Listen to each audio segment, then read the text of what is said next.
I I would request all the presenters to actually stop sharing right now. Sharing is by default on for almost all the presenters. They can present their slides from their own respective systems.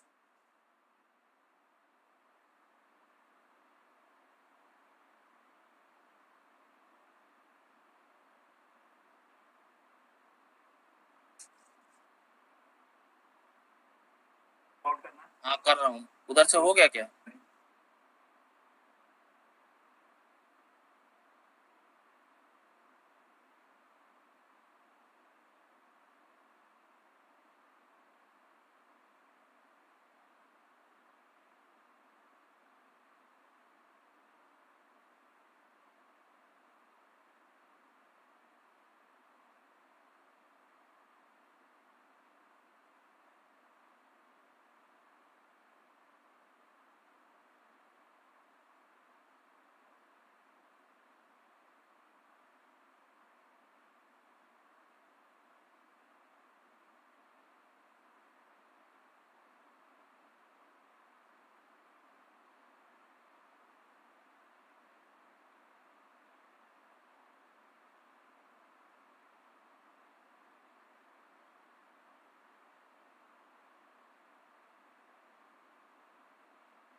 Science Center, Chhattisgarh Space Application Center, Central Laboratory Facility, Center, Coordinator Cell, Science and Societal Program, and some suo-moto initiatives have also been taken by the council in form of technology village program, climate change cell, which has been recently created. Regional science center also was developed under the aegis of Chhattisgarh Council of Science and Technology. So let us start step by step going into these centers and what the objective was and what work has been done during the course of council since the council inception. Research and development promotional activities. The main objective was to provide research and capacity building, especially to the academicians, researchers in the state. Mini research projects, international travel grant, seminar, symposia, workshop grant, publication grant was allocated under this scheme, under this with this center. It has been one of the initial schemes. Initially, grant of 2 lakhs was provided with in MRP, which has been raised to 5 lakhs presently. Under seminar, symposia, and conference grant, 1 lakh is given for international programs, 50,000 for national program, and 35,000 for state level programs.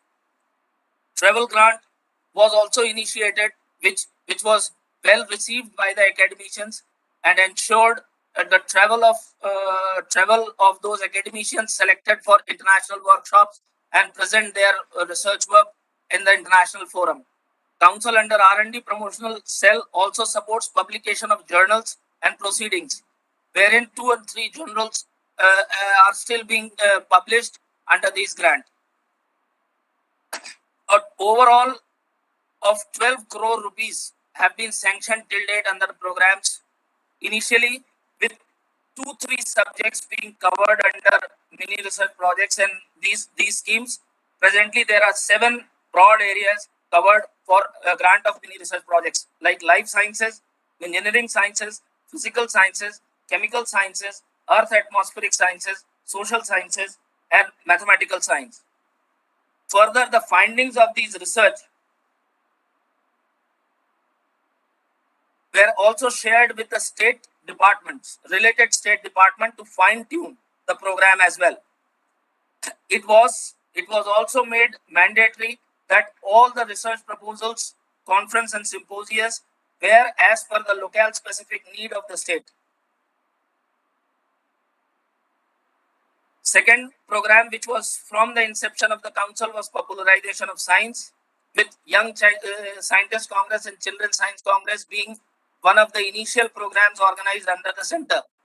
Presently, we organize Western India Science Fair, National Science Seminar, Science Quiz, Community Science Clubs, Science Parks, Mathematical Olympiad.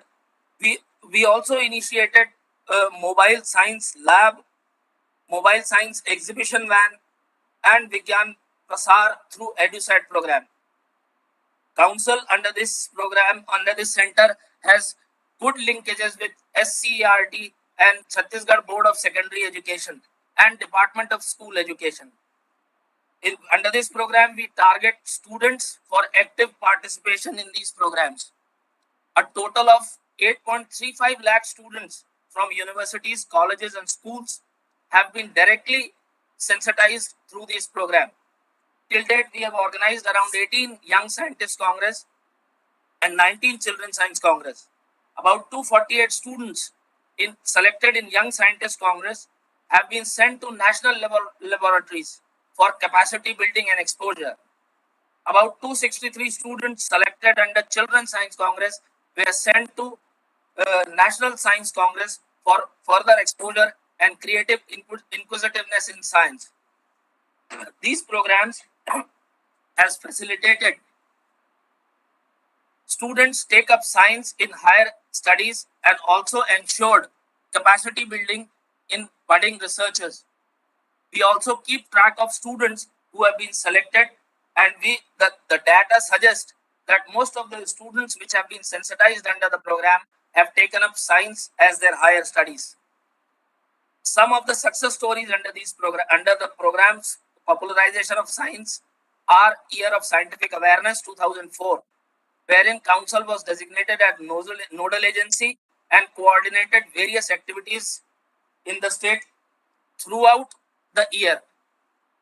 Second was Venus Transit 2004, an rare astronomical event which was viewed pan Chhattisgarh by about 1.25 lakh students, academicians, government officials, and general masses.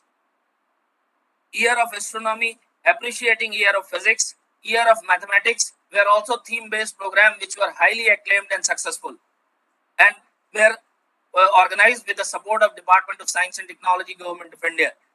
Celebration of National Science Day 2014 was another grand success, wherein we invited Dr. Robert Huber from Max Planck Institute, a Nobel laureate of 1988.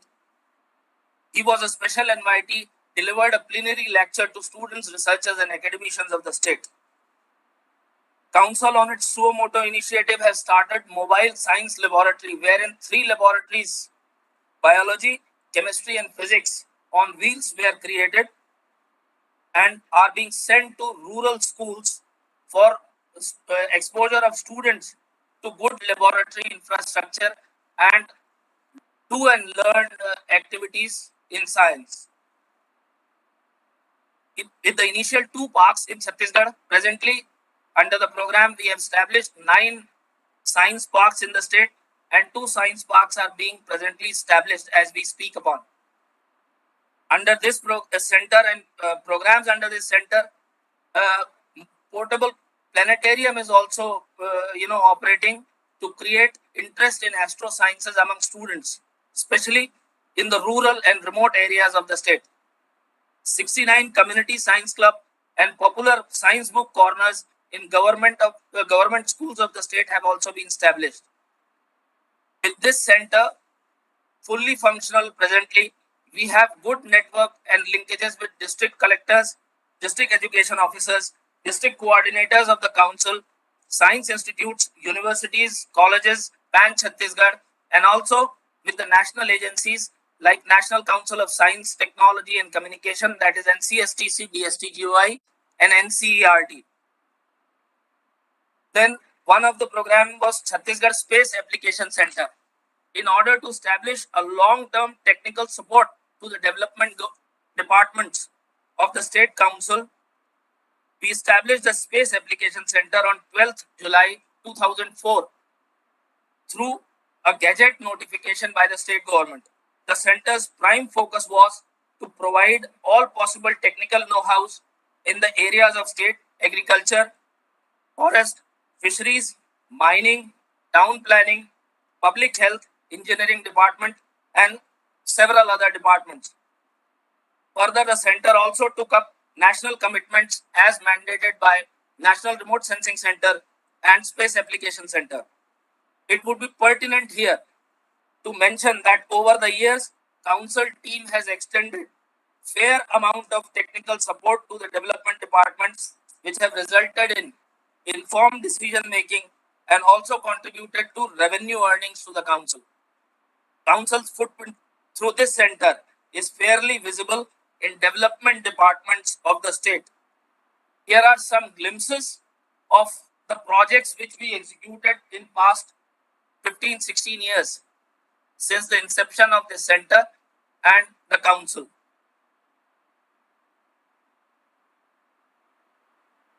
We started off with crop acreage production estimation project, which has been transformed to Fasal presently. Then other crops were also taken up for like horticulture crop, tomato, sericulture phase 2 project, land use land cover project on 50K, third cycle. Even the center also facilitated master plan formation for 10 towns in Chhattisgarh, groundwater mapping of entire state in 1:50,000 scale, georeferencing and digitization, and creation of database of cadastral map of unidentified areas of the state. DGPS survey was also initiated under this center.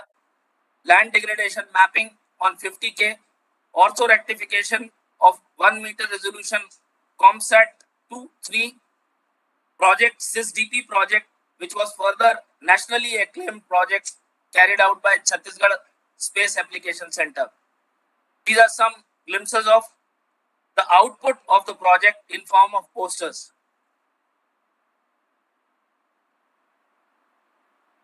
Monitoring of Integrated Watershed Management Program, National Wetland Inventory and Assessment, Village-wise A0 cadastral and satellite maps. Outreach program was also carried out under Space Application Center, wherein officials from several departments, revenue and these other such departments were also trained in GIS and remote sensing applications. Then one of the program, as per the dire needs of the state, because since the state was a freshly formed state and didn't have a decent laboratory, a central laboratory infrastructure to facilitate instrumentation culture and capacity building amongst academicians, researchers and students of the state, this central laboratory facility was formulated. The project was formulated in 2007 and 8 under the aegis of council. A committee was formulated with experts from the state as well as outside the state, and as per their recommendation, the facility presently houses instrumentation under spectroscopy, chromatography and other several supporting instruments. We have instrumentation like AAS, GC, GCMS, HPLC and other supporting instruments. Through this laboratory, testing and training facility is also provided to several development departments like PhD, Forest Department, Agriculture Department, Water Resource Department and State Medicinal Plant Board, etc.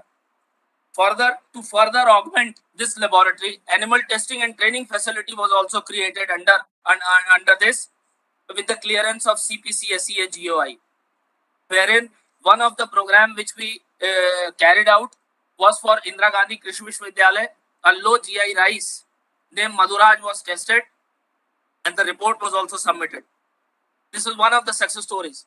Further success stories include about 150 to 200 students from various parts of the state actually use this facility every year for their dissertation work. PhD is also being supported through this laboratory, and presently there are 9 PhDs being carried out and about 25 students presently working for their dissertation work. This laboratory also conceptualized and formulated state locale specific need projects and got funds from national and state agencies.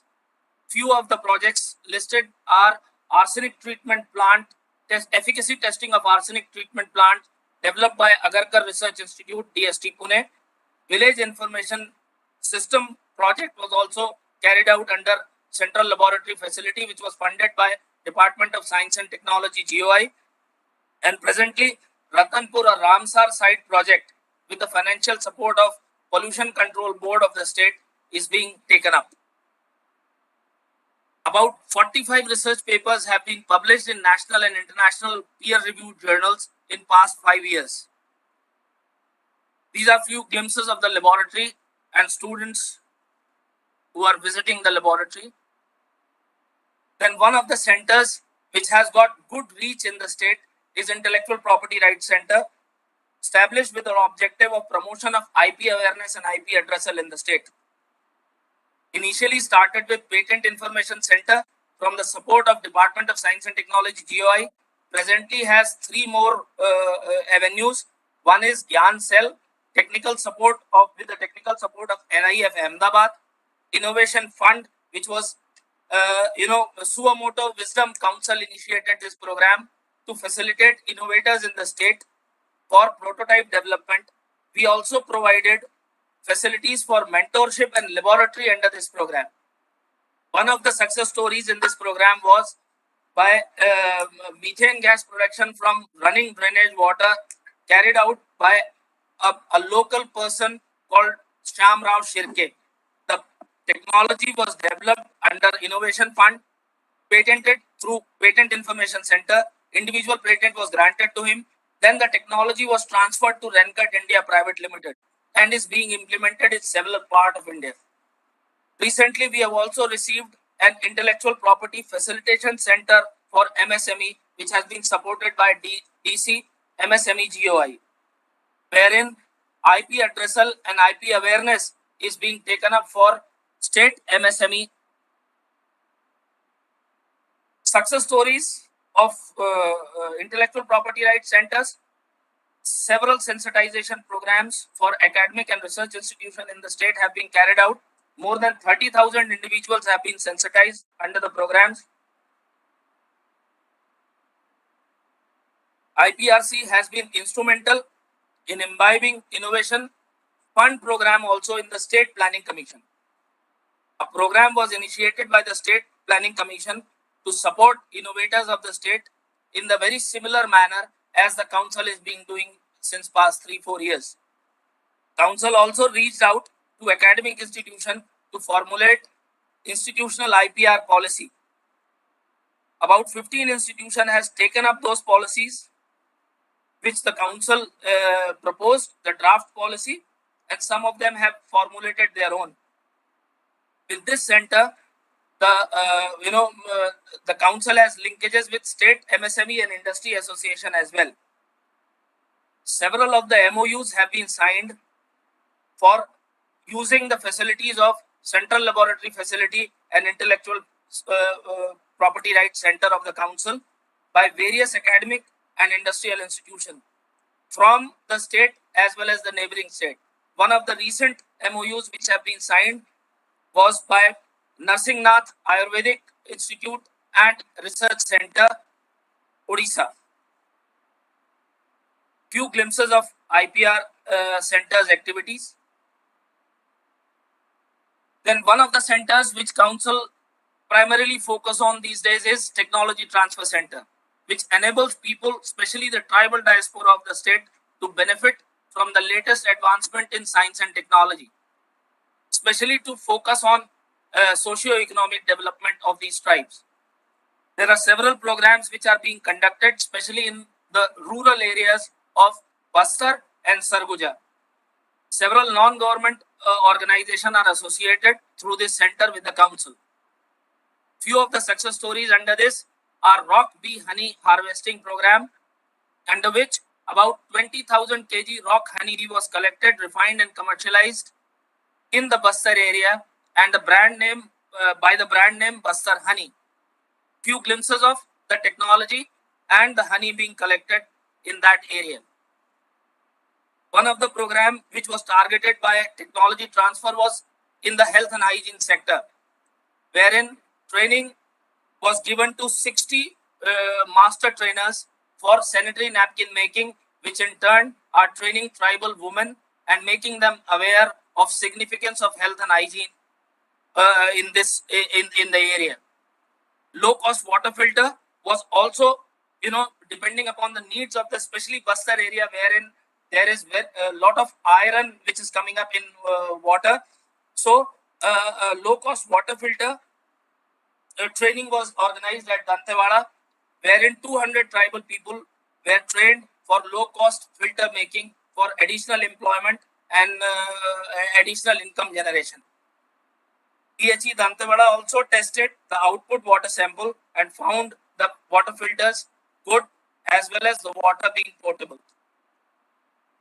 One of the initial schemes was coordinator cell to bridge the academic and research institution of the state, and also to popularize the activities of the council at grassroots level.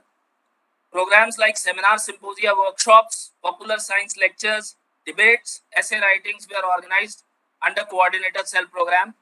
15 coordinator cells are established presently in different academic institutions pan Chhattisgarh. One of the center was Science and Societal program, wherein council supports numerous programs for alleviation and upliftment of SC/ST, women and weaker section of the society. Under this program, we have linkages with R&D, academic institutions and several NGOs. About 43 proposals have been recently sanctioned under the program. Then one of the Suamoto initiative was Technology Village program, wherein model villages where, with the input of science and technology, we started our endeavor to create model villages and also to disseminate science and technology at the grassroots level, especially in rural areas. 4 technology village centers have been established: Rampur, Thatapur, Kabirdham, Sirri, Dhamtari, Padha, Bilaspur, and Sanawal, Ramanujganj. We also linked with technology village centers to the skill development program and several trainings in association with Indira Gandhi Krishi Vishwavidyalaya as well as Pandit Ravi Shankar Shukla University. We organized on mushroom cultivation, vermiculturing, vermicompost, tailoring, computer fundamentals, account assistance, and so on and so forth. About 629 beneficiaries with CSSDA programs in recent years, and about 7,620 beneficiaries under council-sponsored training programs. These programs have been widely acclaimed in the area, and a lot of people are actually visiting the centers for their queries in agriculture, use of farmyard machinery, integrated soil management, pest management, and so on and so forth, wherein we take help from Indira Gandhi Krishi Vishwavidyalaya and their experts to answer to the queries of the visitors. Recently established climate change cell. As per the global scene and scenario and needs, we have established a climate change cell and also allocated existing multidisciplinary manpower for the functioning of the cell. One of the initial project which this cell has taken up was climate change was in association with climate change group, and the project was climate footprint project. Under the project, Ricardo, ICLEI, CDP, and Greenhouse Management Institute, Germany were also partners, wherein Council acted as knowledge partners and provided technical inputs for inventory of GHG emission from various development sectors of the state. Through this cell, the Council has linkages with State Renewable Energy Department and Energy Department. Then, for popularization of science as per the need of the state, Council initiated formulation of proposal of Science City and Regional Science Center in 2009 and 10. In first phase, Chhattisgarh Regional Science Center was established on 13th July 2012 under the aegis of Department of Science and Technology, Government of Chhattisgarh, and with the support of National Council of Science Museum, Kolkata. Spread over 10 acres of land out of 40 acres allocated for the science and technology. About 6 lakh visitors have till date visited the center. The center's success can also be elaborated by the government initiative wherein elected panchayat representatives were facilitated to visit the center from the state. There were a lot of about a lakh visitors were from elected panchayat representatives. Then several successful schemes have been launched by Regional Science Center. One of them was Innovation Hub with an objective to facilitate innovative idea generation learned by means of Todo, Fodo and Jodo. And the target were school students to engage students in innovative and creative activities apart from the regular curriculum. Innovation Hub provides Discovery Hall, Innovation Resource Center, Hall of Fame, Idea Lab, Design Studio, Idea Box facility to the students, wherein students learn different aspects of science and technology by means of Todo, Fodo and Jodo. Second initiative which the Regional Science Center took was Science Center Category B, which is coming up in Raigad district of the state, and presently the working models, galleries and other such see and learn attraction for the students are being created under Science City Category 3. It would also facilitate, the target is to facilitate state level science tourism in the area as well. Immersive Dome, which was built in Naya Raipur by Naya Raipur Atal Nagar Vikas Pradhikaran, was also taken up recently by Regional Science Center to make it operationalize. Several production of films is being carried out, wherein with the panoramic effect and special technology of computer animation with live photographs. RSC has taken initiative to operationalize this dome with 5D immersive dome technology. There were several beneficiaries under Regional Science Center as well. There were programs for planetarium organized, 3D theater, awareness program in science quiz, science speech, slogan writing, open house quiz, etc. were also organized by Regional Science Center, including expert lecture series. With this, I come to an end of what activities and the strength of Chhattisgarh Council of Science and Technology and the reach of Chhattisgarh Council of the Science and Technology in the state is. Then let us start with the STI ecosystem which we have. As I have already stated that Chhattisgarh started with 4 universities, now presently has around 26 universities, both government and private, including several colleges and institutions affiliated with these universities. One of the leading and initial universities is Pandit Ravi Shankar Shukla University, Raipur, which is a NAC A grade university, founded in 1964. Campus is around 207 acres of land with 29 teaching departments and 180 educational institutions affiliated to the university. We have even Pandit Ravi Shankar Shukla University has a national center for natural resources equipped with state-of-art instrumentation facilities, including NMR and other high-end equipments. The main mandate of the institute is education and research. Second, one of the leading institutes in the state is Indira Gandhi Agriculture University, working for upliftment of farmers and livelihood in the state. Established in British regime as a research station at Labandi Farm in 1903. In mid-60s, this center was recognized and established as Rice Research Station and was converted in Madhya Pradesh as Madhya Pradesh Rice Research Institute during 1974. Main mandate is education, research and extension for specially farming community of the state. These are the 20 departments under Indira Gandhi Agriculture Universities, and several of the colleges are affiliated with the department. The department include agri-business, rural management, agri-economics, agri-extension, agri-microbiology, soil and water engineering, soil sciences and agriculture chemistry, vegetable sciences, genetics and plant breeding, and so on and so forth. One of the institutes which have been recently created and it is in juvenile state is Atal Bihari Vajpayee Vishwavidyalaya Bilaspur, created after GGU was conferred the Central University status. Established in June 2012, it's an educational and research institute with total 33 government and 54 private colleges affiliated with the university.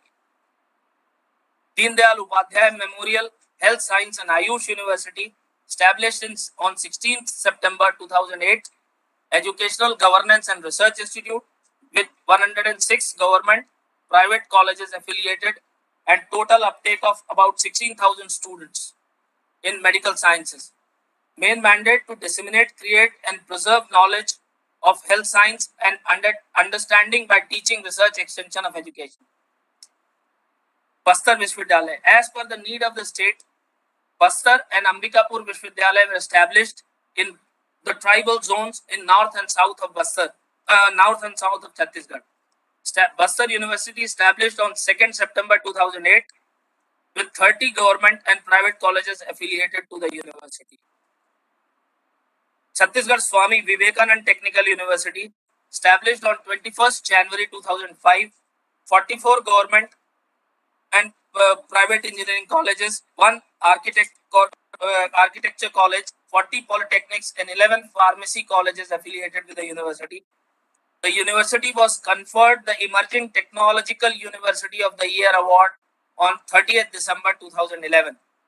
Devoted specially to postgraduate studies and is widely known for its excellence in research in the state. Hemchand Yadav Vishwavidyalaya Durg, established in 2015 with 116 government and private colleges affiliated with the university. from the districts of Durg, Bemetara, Balod, Rajnandgaon, and Kabirdham, devoted to graduate and postgraduate education and excellence in research. One of the colleges affiliated to the university is BYTPG Autonomous College, Durg. Granted autonomy in 1989, a grade A plus NAC ranking, recognized by UGC as college with potential for excellence. The institute has been also shortlisted under DBT Star College Scheme program. The college has a distinction of being one of the 20 prominent institutions across the country to have been selected for providing suggestions on National Higher Education Qualification Framework of India. It is equipped with 21 teaching departments, including 16 PG departments and 104 faculty members, wherein the 14 departments have been recognized as research centers. It is devoted to graduate and postgraduate studies, widely known for its excellence in research. Guru Ghasidas Central University, established in 1883 as State University, conferred a Central University status later on, with 32 departments and 11 School of Studies offering various courses and research avenues to the students of the state and neighboring states. The state has very few national level institutes apart from the leading educational and research institutes which are state institutes. One of them is Indian Institute of Technology, recently established in 2016, offers BTech, MTech, MSc and PhD programs in various disciplines, has also established a 3D printing laboratory.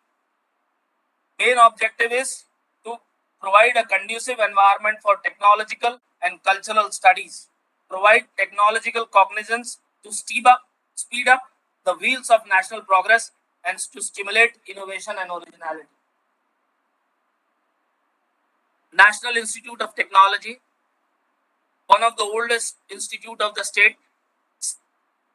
Foundation stone was laid by the first president, Dr. Rajendra Prasad, on 14 September 1956, inaugurated by the first Prime Minister of India, Pandit Jawaharlal Nehru, in 1963.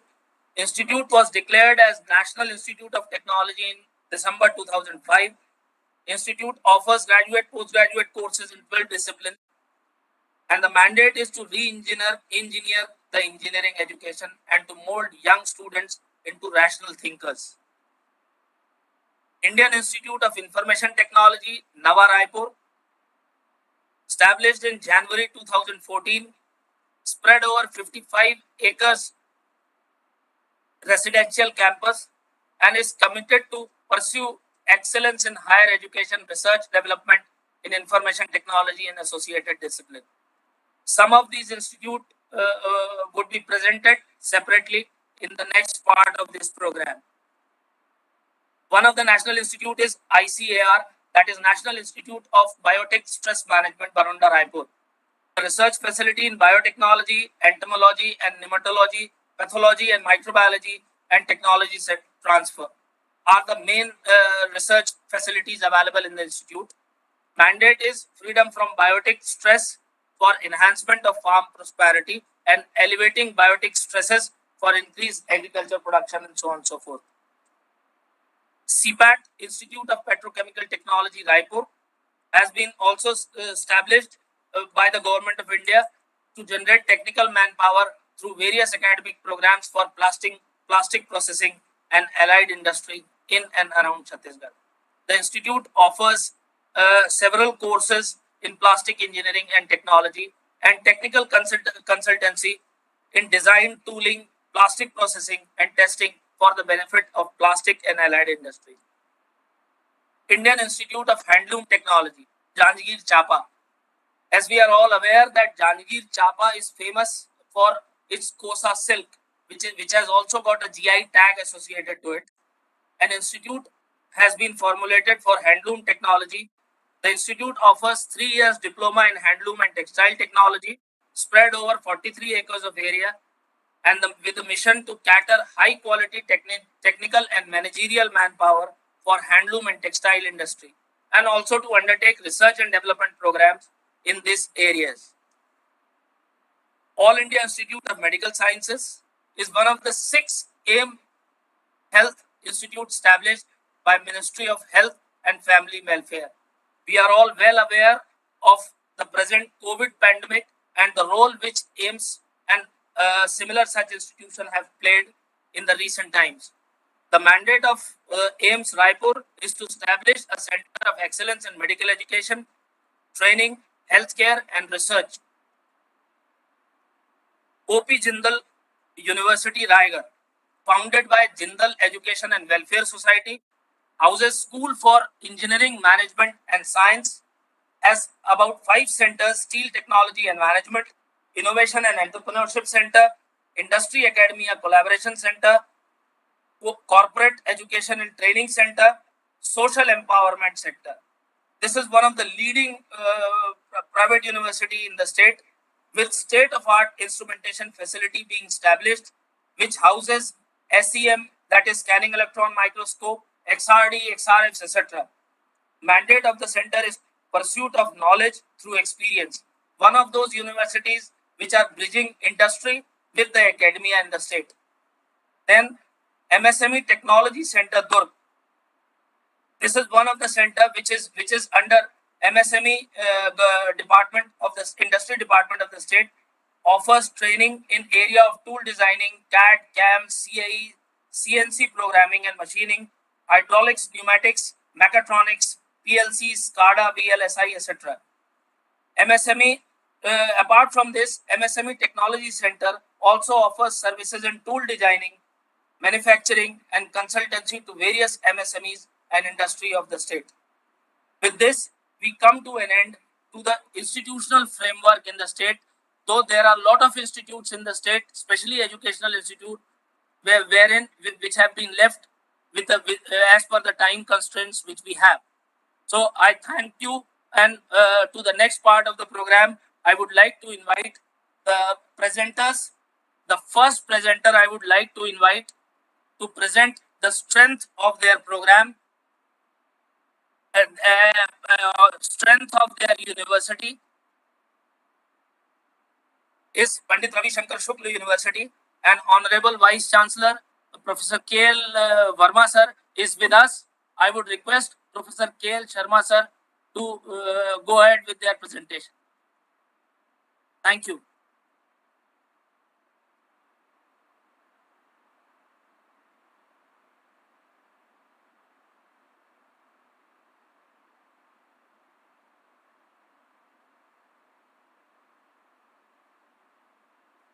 हमारे विश्वविद्यालय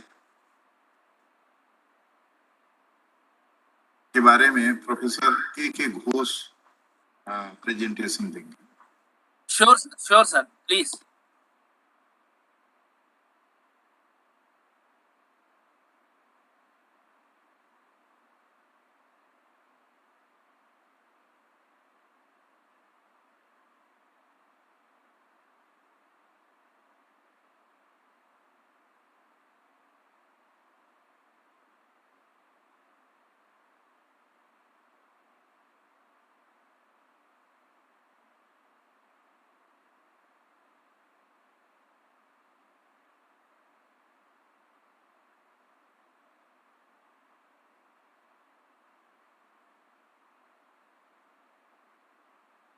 Ghoshar, please, you can carry on with your presentation, sir.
Ghosh sir, please start the presentation. Pandit Ravishankar Shukla University.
Unmute.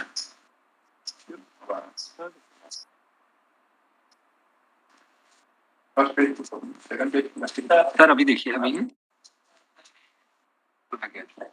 देखिए आप पीछे देखो ना कैसे पूछ सकते हो. Sir, you are audible now. And what about my slides? Presentation front page is visible, sir. You can put it on full screen and then start.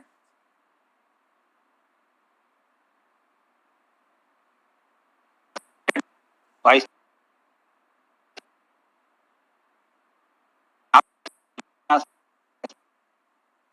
I deem it a great pleasure and honor to be part of this most important program, Azadi Ki Amrit Mahotsav, Science, Technology, Information Ecosystem for Atmnirbhar Bharat. I would like to give some of the important scientific achievements of the Pandit Ravishankar Shukla University, one of the oldest and biggest university of Chhattisgarh, and it is affiliated with various national council and commission.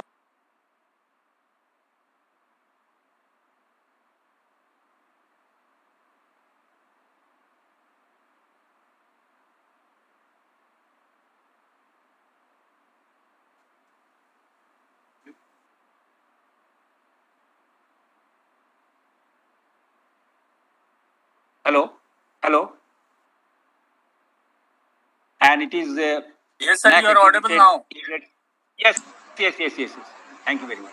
So it is our university was started in 1st May of 1964, and we are always trying to make quality higher education, and our 1 point program is the overall development and increasing growth of all the spheres of this life. And one of the most important point is that we are the mother of all the universities of the Chhattisgarh. And at the present time, this university covers the 5 districts of Chhattisgarh, and we have a very big campus.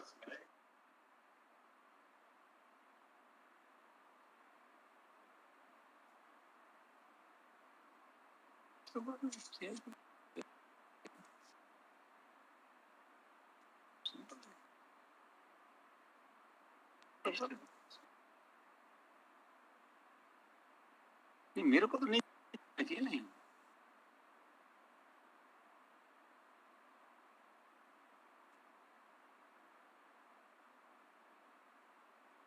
Of करके देखिए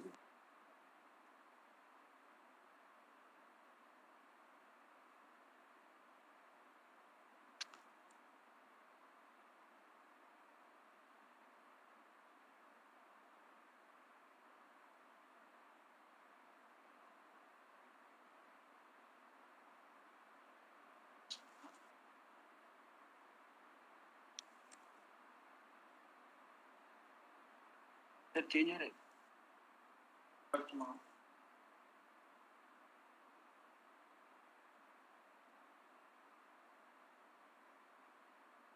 तो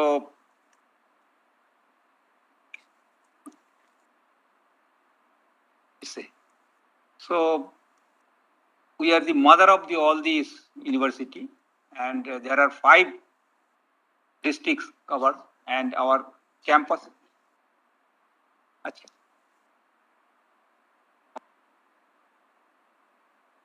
300 acre like that. We have a very good library, one of the biggest library of the state, and there are a large number of books are available, as well as we have got e-books facility, even e-journals facility, InfibNet facility. And our library remain open from 8 a.m. to 8 p.m. only working. We have free Wi-Fi system, and we have an e-library of World Bank since 2009 under the Depository Library Program. Now, one of the most important point I would like to mention that we have got some state-of-art instrumentation facilities, and we have got most of the very sophisticated analytical chemistry instruments, and we are not only using this instrument, but all the sister universities and IITs also. We are collaborating with all these universities. We have NMR spectrophotometer, and most of the instruments we have purchased under the financial assistance of Department of Science and Technology. We have ED gas chromatography spectrophotometer. We have atomic absorption spectrophotometer, ion chromatograph, automatic surface tensiometer, high performance liquid chromatography, LCMS, HPTLC, supercritical fluid extraction, FTIR, and very recently, with the help of RUSA grant, we have purchased very sophisticated equipment like RT-PCR, gel documentation system, fluorescence microscope, high-speed centrifuge, electrically resistivity imaging, life science, biorod instruments. And if we see the research activities of our whole university family, there are 38 and at present 285 professors have been recognized as a supervisor, and number of registered PhD students is 724. Now, if I consider the center-wise or the faculty-wise number of research supervisors, it is like that in anthropology and botany, zoology. If I see the faculty of the science, it is chemistry, computer science, like that. Faculty of arts, linguistic, library science, philosophy, English, Hindi, Sanskrit, and political science. Similarly, in faculty of the social science, ancient Indian history, economics, geography, history. In various faculty like we have commerce faculty, management, home science, defense studies, law, and pharmacy. And in physical education also, we are doing excellent work, and teachers education. And if I see the research supervisors, so if you see, it has been very clear in faculty of the life science, in all the faculties and all the departments. At present, in our university teaching department, there are 29 departments. Now, in faculty of arts, in the department, there are 20 research supervisors. In all the subjects, there are large research supervisors. They are working on various fields related to some advancement of this upliftment as well as the scientific. Now, if I categorize the number of registered PhD students, large number of PhD students are working in various subjects, and in addition to different funding agencies, or Pandit Ravi Shankar Shukla University are also providing very good scholarship for the PhD students from their own grant. Now, it is just a division of number of PhD students faculty-wise, social science, arts, even in faculty of education is also there, various faculties. Now, if I analyze the number of publications, if I compare the total number of publications, we are continuously publishing large number of research papers in national and international journal of reports. And if I see the H index of this complete Pandit Ravi Shankar Shukla University, it is continuously actually present. It is like 35. And as we have already mentioned that Pandit Ravi Shankar Shukla University is closely associated with all the neighboring institutes. We have a very good relationship with the IIT Bhilai, IIIT Raipur, as well as the AIMS Raipur. And you can see that we have signed large number of MOU. I think more than 25 MOU has been signed. Not only that, we are also in touch with the national CSIR. Very last year, we made a MOU with the CSIR of the Indian Institute of Chemical Technology, and the director, Mr. S. Chandrasekharan, is visible here. So we are continuously do MOU with the National Institute in order to study the medicinal plant research and other things. I have given some of the important MOU signed. We have also signed the MOU with the Chhattisgarh State Renewable Energy Development Agency, as well as the Directorate of Census Operations, CG, Ministry of Home Science. We have a MOU with the Chhattisgarh Council of Science and Technology, even in Tata Institute of the Social Science, NSDL Database Management System, National Council for Promotion of the Sindhi Language also. We have established a Sant Sahib Center for the Sindhi Studies. Similarly, as I have already mentioned, that it is one of the most promising project of Department of Science and Technology, IRFA project. And this is the only center in the Chhattisgarh that is called the National Center for Natural Resources. And we are doing a very collaborative research for the medicinal plant and autoimmune disease and other things. And Department of Technology sanctioned 10 crores of the rupees for this. We have a separate buildings and other things. If I see the development index of the various components, so our campus area, then affiliated college, academic program and staff, total sanctioned staff is around 200. Now, development index of academic components from 2008 to 2015, like that. We have got large number of NET and GATE. We are doing ongoing project of the DST FEAST, UGC SAP, and DRDO project also. Now, if I compare the data, the paper published, it is also continuously increasing.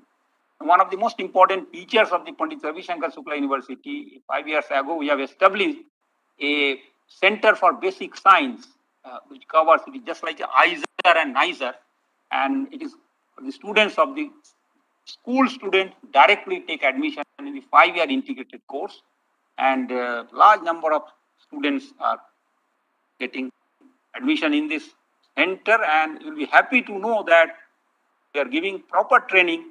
They are publishing large number of research papers within their BSc and MSc classes. We have a skill development program, Bachelor of Vocational BVoc, and continuously we organize large number of programs for this skill development in the area of renewable energy and other things. And students are also preparing different projects. In university, we have a Institution Innovation Council, and very soon we are trying to start this incubation center. And most of the students are preparing some of the very useful projects for that. Not only that, as I have already mentioned, that some of the students of this Ravi Shankar University, undergraduate students, they are publishing a very good paper in Journal of Material Chemistry, like that, an American Chemical Society or Royal Chemical Society, in collaboration with Bhabha Atomic Research Centers and other national institutes. And some BVoc students are working for the power project. They prepare some motion energy sources and solar power plants and cleaning.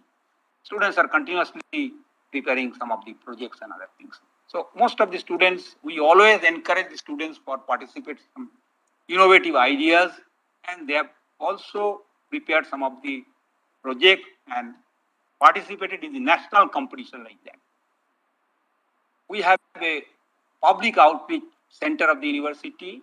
We have always invited large number of eminent scientists of our country, and they deliver interact with the students and other things. I would like to see some of the glimpses of this project. We also, our Honorable Vice Chancellor also promote the capacity building program. We organize some of the national workshop, solar entrepreneurship development program like that. Different types of computer interpreted science experiment. Professor Rajat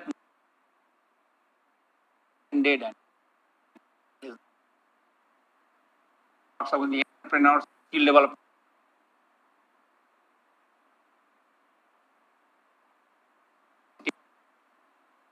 Now, practice of this Pandit Ravi Shankar Shukla University, I think NAC also appreciated, UGC also appreciated. We provide the international travel grant to the scholars. And another important point is that we, from the university grant, we provide each and every Center for Basic Science students 5,000 per month. Public Outreach Center is continuously working. We have an umbrella aluminum association. We have Women Empowerment Center, Chhatra Darshan system, mentor-mentee system, Beti Bachao, Beti Padhao mission, student induction program. And you all know Department of Science are one of the most important program of the INSPIRE program for the school students. So far, we have organized 19 before this COVID problem. We organized INSPIRE camp in collaboration with the Department of Science and Technology, and large number of school students participated in this program. Similarly, you see, we have invited most of the leading scientists, social scientists, for delivering the lectures. The list is very long, and you see some of the photographs of these things. We invited some of the director of the ISER, NISER, AIMS directors, and always we interact with the students. These are some of the photographs. We have a sky gauging system. It is a part of the IUCA, Professor Narlikar and other things. We always interact with this senior scientist. If I see the student progression and the student support of the things, you see, we continuously give the training to the net coaching. We organize the mock interview. We have a UGC coaching center. And the result of this coaching center is that in this year, in Public Service Commission interview, I think more than 150 students of this Ravi Shankar Shukla University have been selected in assistant professor of this Public Service Commission of the Chhattisgarh. Similarly, we have always student friendly. We do career counseling and guidance. If I see you see the regularly organize the mock interview, our professor, and we invite some of the IS officer also, some of the experts in this field. If I see the subject popularity index, today also we are organizing the one entrance test. Large number of students we are getting, you see, for only 60 seats, we are getting around 900 applications for that. So for physics, we are getting 641 application. That means the subject popularity index, and people would like to do research in this Ravi Shankar Shukla University. Some of the notable events I would like to see in the last 5 years that we have organized, we have invited the Professor C.N.R. Rao or Professor Sattamurthy, like the Royal Society of the Chemistry or the CRSI National Seminar. We organized the topmost Indian Chemical Society conference. Similarly, in all the association, in all the fields, in physics, some of the, we also invited some of the Nobel laureates. We also invited some of the leading foreign scientists. All we are doing for the betterment for the students and the overall development of the students get exposure with these things. It is one of the most important program of this Chhattisgarh Council of Technology for the last continuously for, I think, for the Ravi Shankar Shukla University organized 5 Chhattisgarh Young Scientist Congress.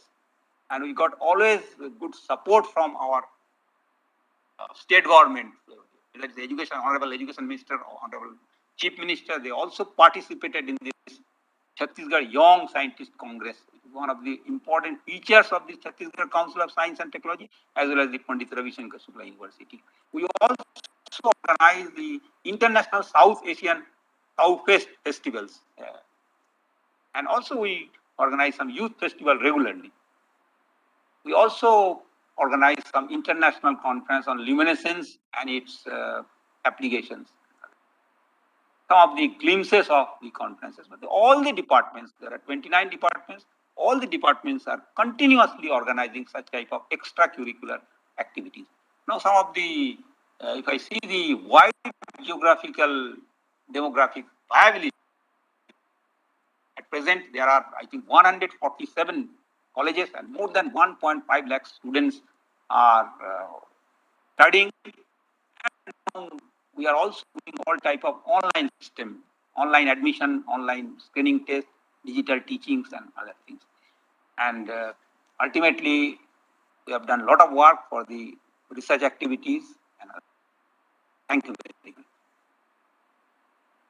Now, Honorable Vice Chancellor would like to say something.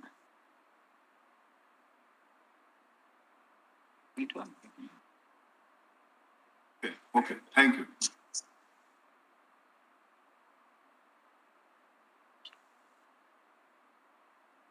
Thank you for your participation from Pandit Ravi Shankar Shukla University. I extend my thanks to Honorable Vice Chancellor Professor K.L. Verma sir and Ghosh sir for a very nice presentation. Now I call upon Professor P.K. Mishra from Guru Ghasidas Central University, Bilaspur to make their presentation. Ghosh sir, I would request you to please stop sharing your slides. Okay, I am audible and visual.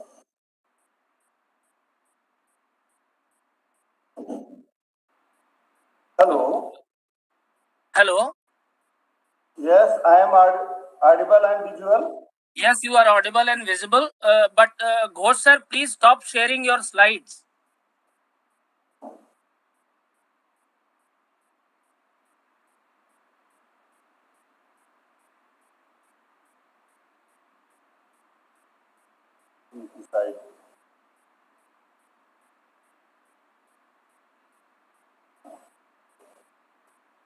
Okay, thank you. Thank you. Now, Mishra sir, you can start your presentation. If you have a presentation, you can share it as well. Okay. Presentation. Okay. A very good morning to all of you and warm welcome with the behalf of Guru Ghasidas Central University, Bilaspur, Chhattisgarh.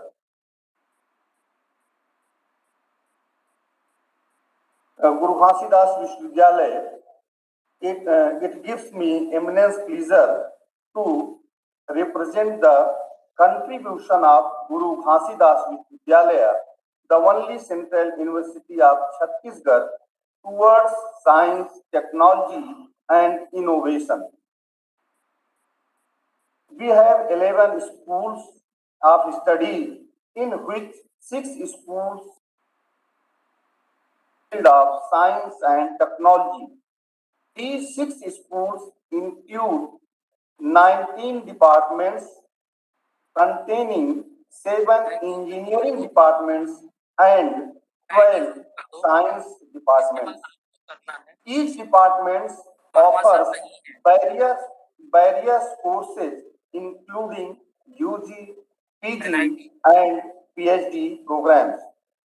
The faculty members have published a research paper in high impact journals, presented their researches at national and international academic platforms, received research grants and signed MOUs with the prestigious Institution of India and abroad, as well as various national and international conferences have been organized and several learned scholars have visited the campus and interact.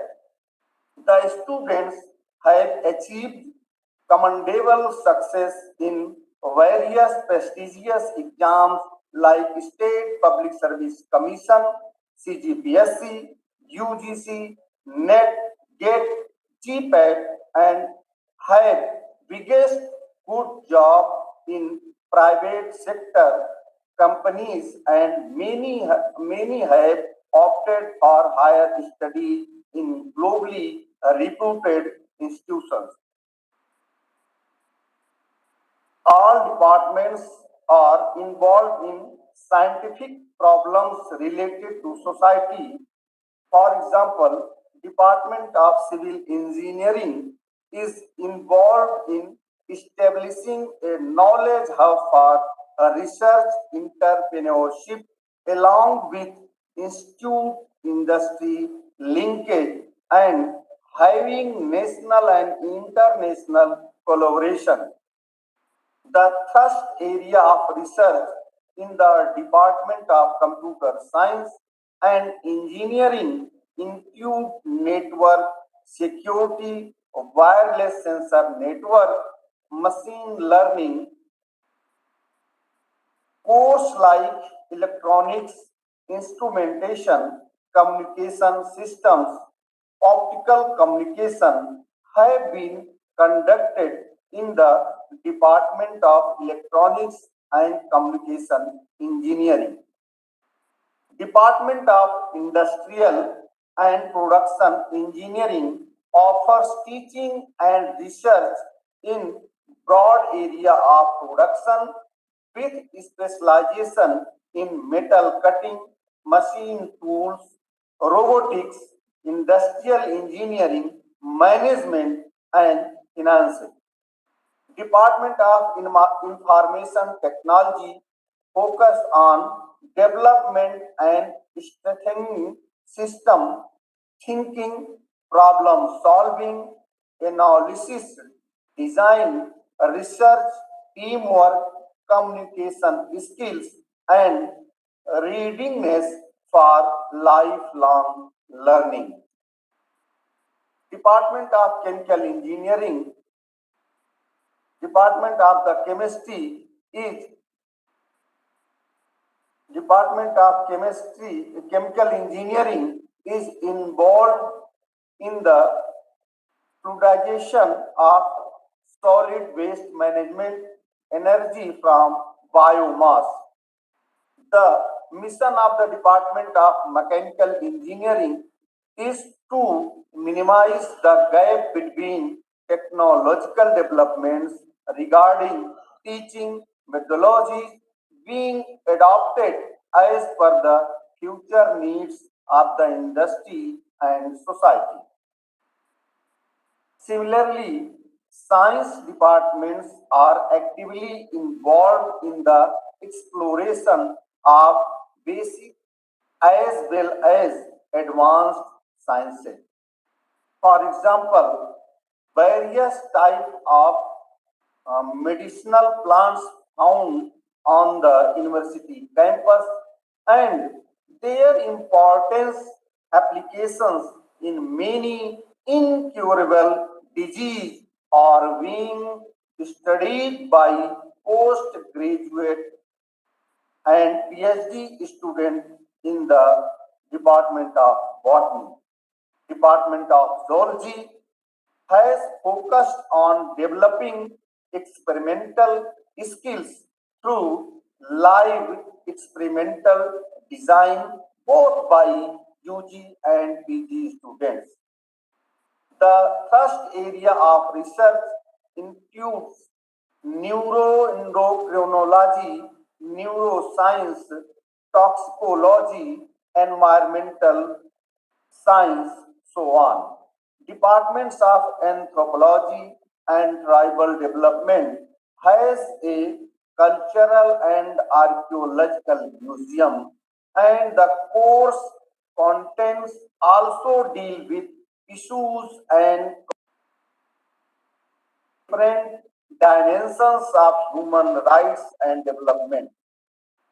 Department of Chemistry is boldly exploring new chemical frontiers, including chemical sensors, metal organic frameworks, development of catalytic process, and hydrogen energy.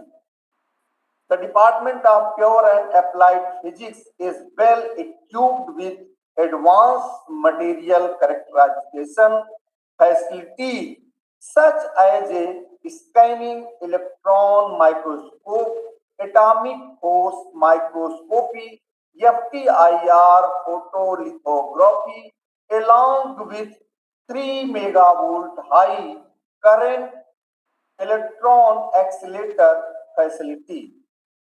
Institute of Pharmaceutical Science has a dedicated central instrumental lab with some of the sophisticated instruments with more than 1 billion rupees.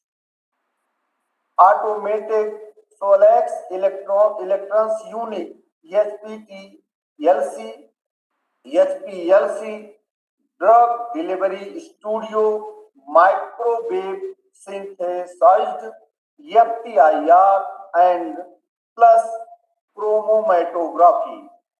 So on.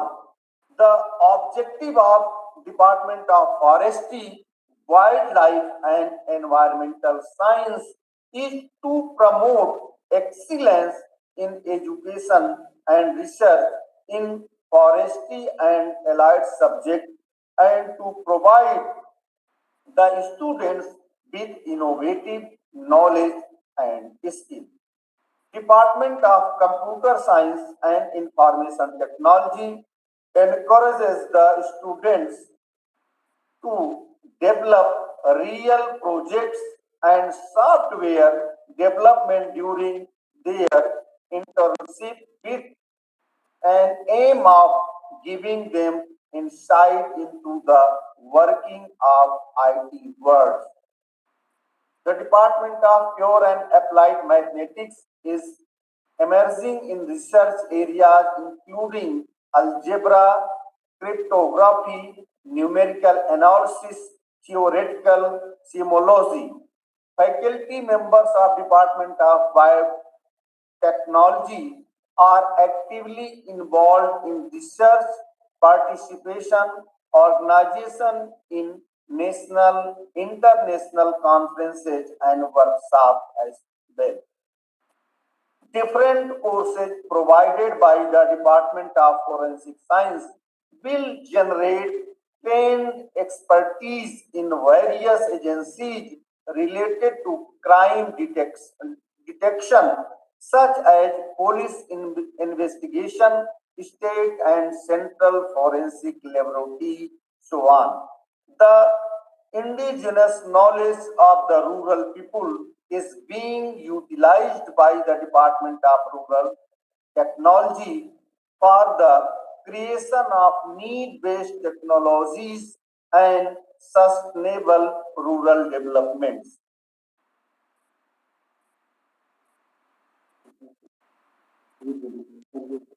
The various UGC MOU Government of India schemes related to science, technology, and innovation has been implemented at Guru Ghasi Das Vishwavidyalaya, so on in cell has been established in 2015 and actively working for the promotion of the activities related with intellectual property rights, IPR, patents, as well as technology transfer from lab to land and lab to industry as well. The cell has organized the number of national seminars, IPR workshops, and IPR clinics.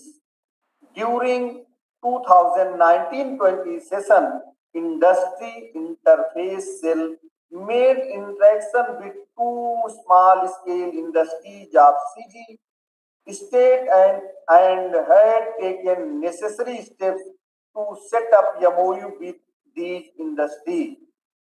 Skill development cell motivated the students of different departments of the university and informed them about the Pradhan Mantri Kaushal Vikas Yojana and Skill India mission of Government of India from time to time.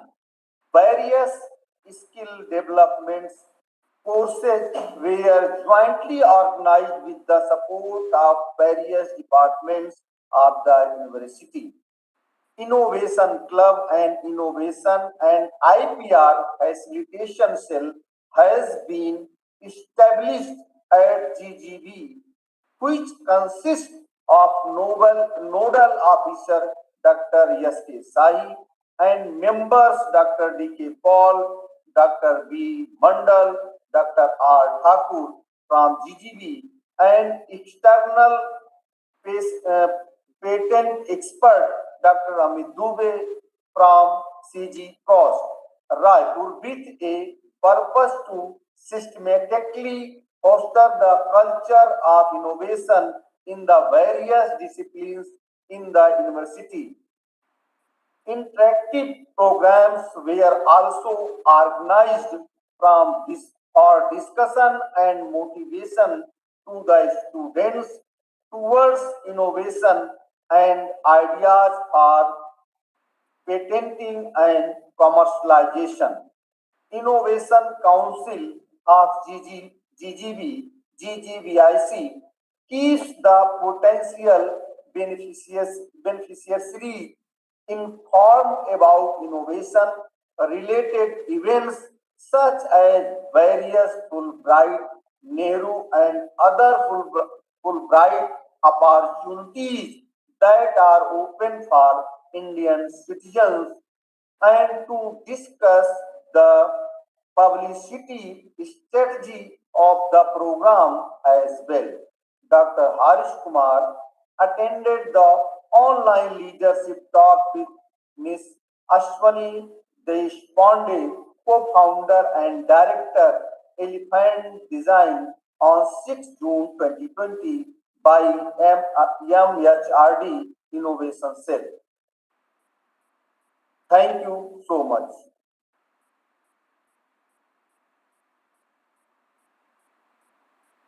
Thank you, Professor Mishra, for your presentation about GGU.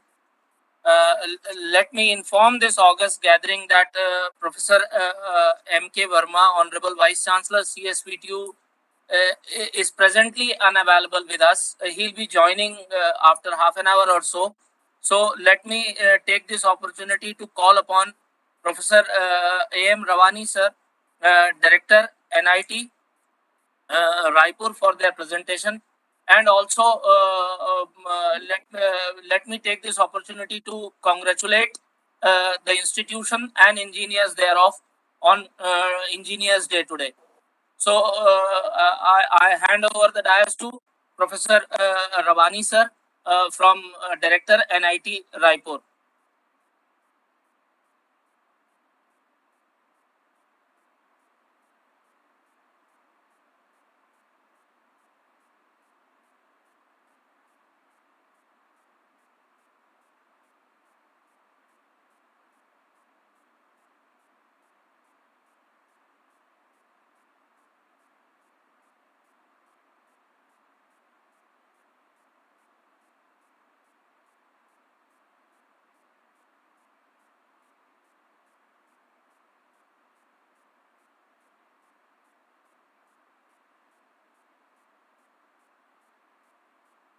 Yeah, very good afternoon to all of you. Am I audible? Yeah, Dr. Dubey, can you confirm? Yes, sir. Am I Yes, sir. audible? Yes, sir. You are audible, sir. You are audible, sir. And the screen is visible, isn't it? Yes, sir. Yes, sir. Okay, Please okay. Yeah. Vice Chancellors and Directors of the various universities and the institutions, eminent speakers, and all government officials and other participants, very good afternoon to all of you and happy Engineers Day. It's really a pleasure for all of us to celebrate 75th year of the independence of India as a nation with new energy and enthusiasm as a part of Azadi Ka Amrit Mahotsav. This opportunity to come together as a nation to showcase emerging science, technology and innovation ecosystems. Our strength and contributions to the developing India will definitely help in laying down the strong foundation for Atmnirbhar Bharat. If we see for the Atmnirbhar Bharat, our Honorable Prime Minister, Shri Narendra Modi ji, has a vision, and which is shown here. He has a vision of 5 pillars for the self-reliant India. The first pillar is the economy. We need an economy that does not bring incremental change, but makes quantum jump in that.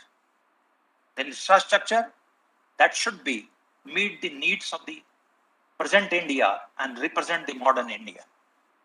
And the system that should be technology-driven system, and by which we can meet the dreams of the 21st century.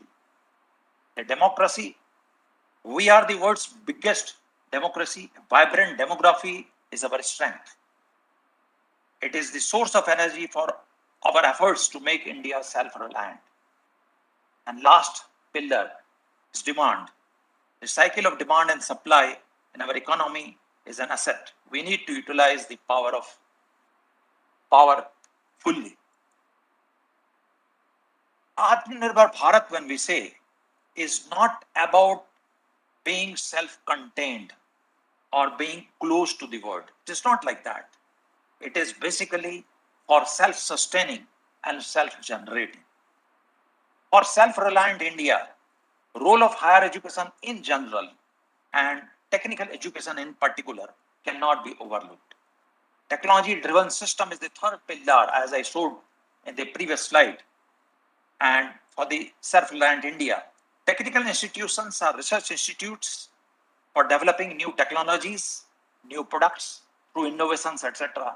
So their role is definitely significant in that direction.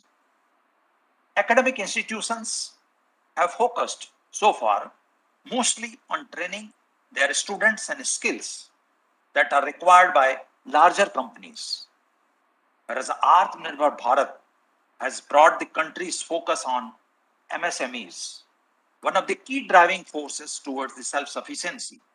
After all, they constitutes about 80% of the workforce in the Indian country. So we have to shift our focus to SMEs as well when we are imparting skills to the students. Educational institutes are also the source for the future human resources. If we look at the present unemployment scenario of the country, there is a need to produce capable human resources, keeping in mind the philosophy of the self-reliant India. Being the higher educational institutes and technical institutes in particular, if I say, we are producing the human resources and imparting them required skill is definitely the job of the educational institutes. On these lines, NIT Raipur is constantly working on developing itself as Innovation and Entrepreneurship Center along with Research Center by focusing on job creation. So there are 3 things where we are focusing. Research definitely is there, but innovation and entrepreneurship is there. And we have to, all these activities we have to align considering the Atmanirbhar Bharat. So here, there is a brief background of the strength of the institute and major milestones which we have achieved in the recent past. If we look back, the foundation stone of the institute was led by Dr. Rajendra Prasad on 14 September 1956. And that time it was started with only College of Mining and Metallurgy. 2 branches were there. And 58, 59 civil, mechanical, electrical were introduced. And the current building from where we are operating was inaugurated by first Prime Minister Pandit Jawaharlal Nehru. And our institute was declared an institute of national importance in 2007. And it was declared National Institute of Technology before that on 1st of December 2005.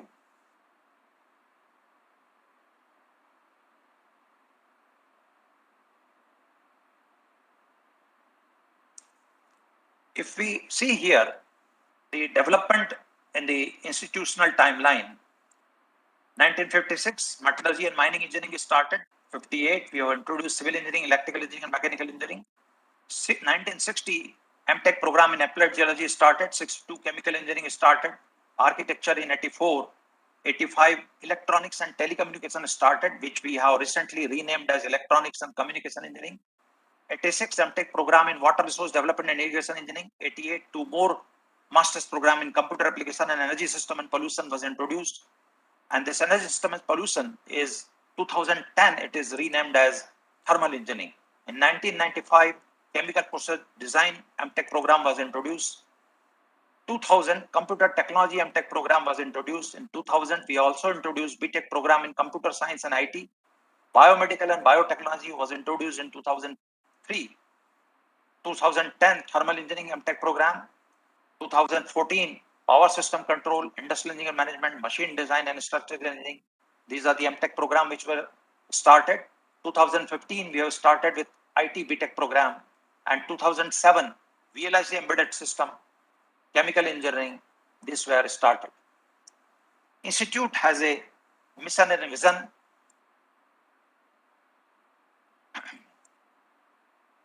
to be the leader in the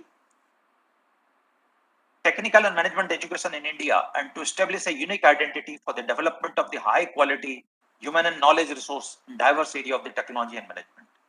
Our mission is to re-engineer the engineering education and to mold young students into rational thinking engineers who are motivated by a passion for professional excellence, driven by human values, and proactively engaged in betterment of society.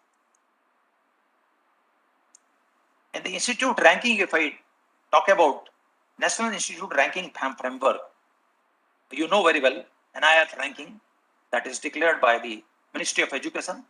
If we look back from 2017, the institute was in the band of 101, 150.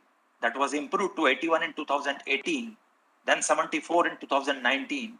2020, we ranked 67, and recently, National Institute of Technology Raipur is ranked 64 in engineering category in India. We are running undergraduate programs in 12 disciplines. We are offering PG programs in 11 disciplines, and we are also offering PhD programs in all 18 disciplines, including science and humanities. Our academics is in line with the needs of the Atmnirbhar Bharat. This is I am saying because choice-based credit system is implemented very recently, starting from 2019. We have there the future-oriented curriculum. Future-oriented curriculum I am saying because we have started with artificial intelligence, deep learning courses. These are all incorporated in the curriculum. Basically, we want to focus on increasing the employability of the passed out students. Considering the Atmnirbhar Bharat and considering the requirement of entrepreneurship, we have started with the 2 courses of entrepreneurship, which is basic and advanced courses at 3rd and 4th year level of the UG students. We are also offering full semester internship in the curriculum. That provision is there. The basic purpose of providing full internship is that the students should get hands-on training by having an association with the industries. We have collaboration with the other institutes and industries as well. We work in tandem with the surrounding industries like Blythe Steel Plant, SSCL, Balco, NTPC, and so on. MUs have been signed with various agencies like Ministry of Micro, Small and Medium Enterprises, National Mineral Development Corporation Limited, National Highway Authority of India, Chhattisgarh Council of Science and Technology, Construction Industrial Development Council, and so on. We also have signed MOUs with various foreign universities. So collaboration is not only with the industries, we are collaborating with the universities, including the foreign universities like University of Warwick, UK, we have the University of Iran, National Lan University, Taiwan, and others. We are also offering the other services to the industries. Definitely testing and consultancy is one of the services from where we are generating the revenue as well. We are offering the customized certificate courses for the industry officials as per their requirement. Part-time PhD program is available to the industry and institute faculty. We are also offering short-term training program for the industry and institute personnel as per their requirement. In the institute, we have the state-of-the-art research facilities. In various departments, the research facilities are listed here. I will not go the details of that. These are definitely available in our institute website. In addition to that, departmental-wise research facilities, in addition to that, we have the Central Computer Center as well. The central unit, which was built at a cost of rupees 12.9 crores, it manages the campus-wise network, computational storage and digital communication infrastructure, which was inaugurated very recently in February 2019. I'm happy to say that we have the language laboratory also there. It is having 400 plus desktop computers and HPC cluster supercomputer, which is the 32nd fastest supercomputer in India. We have the data center also, which is recently opened, which is designed to function round the clock, and it provides a fail-safe and secure place for ICT equipment running several useful applications for NIT Raipur's user base. This data center is particularly significant and it is of importance in the pandemic era where we are having more reliance on the online education, virtual lab, etc. It is supporting that. On the research front, faculty and students are encouraged always to apply for funding agencies for their research projects. Faculty are supported with seed grant to start their research and innovation when they join as a new faculty. Financial support is also provided to faculty for patent filing of innovations. Financial support is provided for publishing research papers and participating in international conferences. Students are also encouraged and supported for international conferences to have exposure to cutting-edge research and innovations in their areas. Institute is in the process of listing its major equipment on iSTEAM, which is a national portal, to be the part of the inventory of resources. Having these much facilities in the institute, if we look here, the output of the research, outcome of the research, from 2015-16, this chart shows the number of PhDs awarded by the institute, which is in the increasing trend. And this year we have 42 PhD awards till date, and I'm sure that till the end of 21, definitely the number will be more than 50. As far as the research paper publication is concerned, this particular graph shows the index research papers published starting from 2015. In 2020, we were having 766 research paper published, and this year, till today, 621 have already been published, and I'm sure that by the end of the year, we'll definitely cross the previous year's figure of 766. As far as the citation of the published research paper is concerned, again, there is an increased trend, which is indicated here on this graph. We also have the focus on the entrepreneurship and innovation. So with that intention, our the placement cell, which was the placement cell earlier, that has been reformed, and now we have the complete career development center, which is not only focusing on the placement of the students, but also focusing on the training needs of the students, entrepreneurship and innovation requirements as well. So we have the placement cell, training cell, entrepreneurship cell, and innovation cell as the 4 verticals under Career Development Center. In entrepreneurship and innovation, we have developed a makers space, which is a 24/7 open space of 3,000 square feet, which is available to the students to promote their innovation.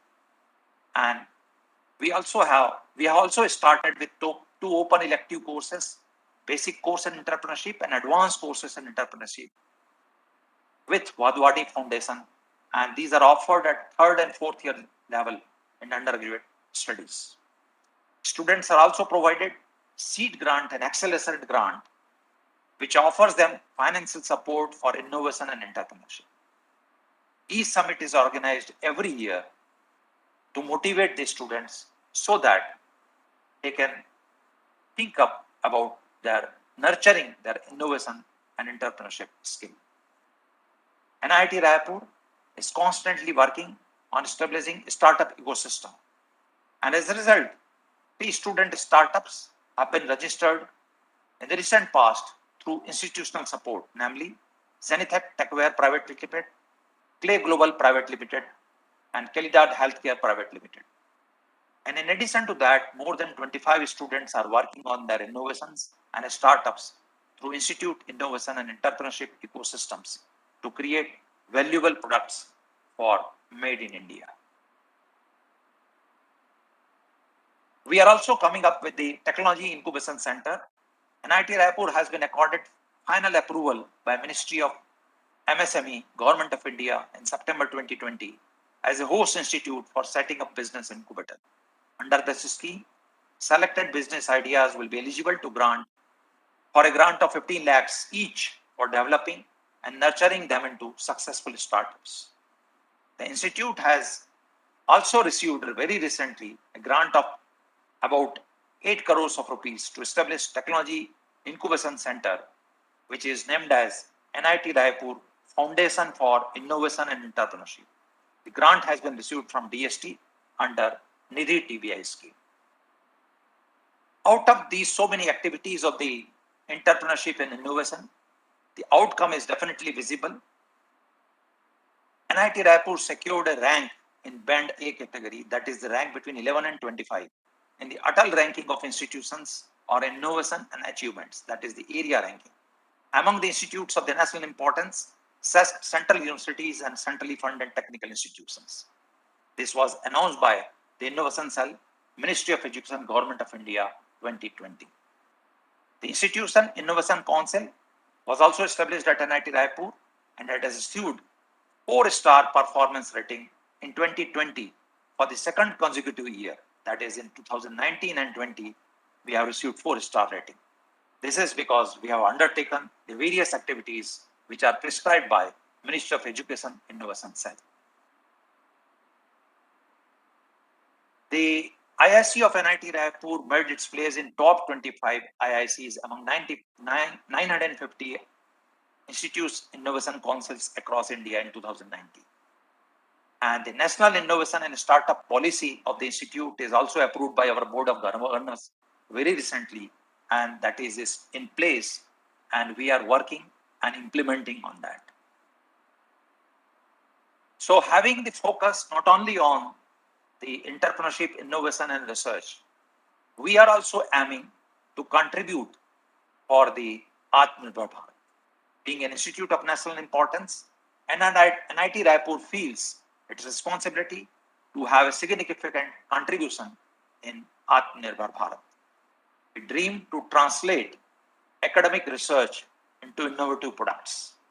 Research is always a very common phenomenon in all academic institutes.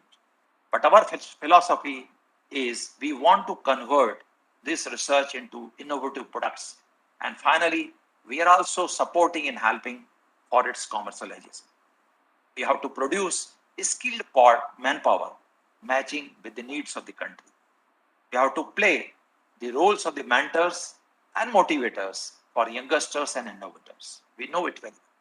We have to play a key role in tandem by making innovation and entrepreneurship in academic setting. So with this, NIT Raipur aims to be a center of excellence and coveted place for research, innovative and enterprising minds, providing an effective and efficient research, innovation and startup ecosystem. All this will definitely eventually support India to be a self-reliant India. Thank you so much.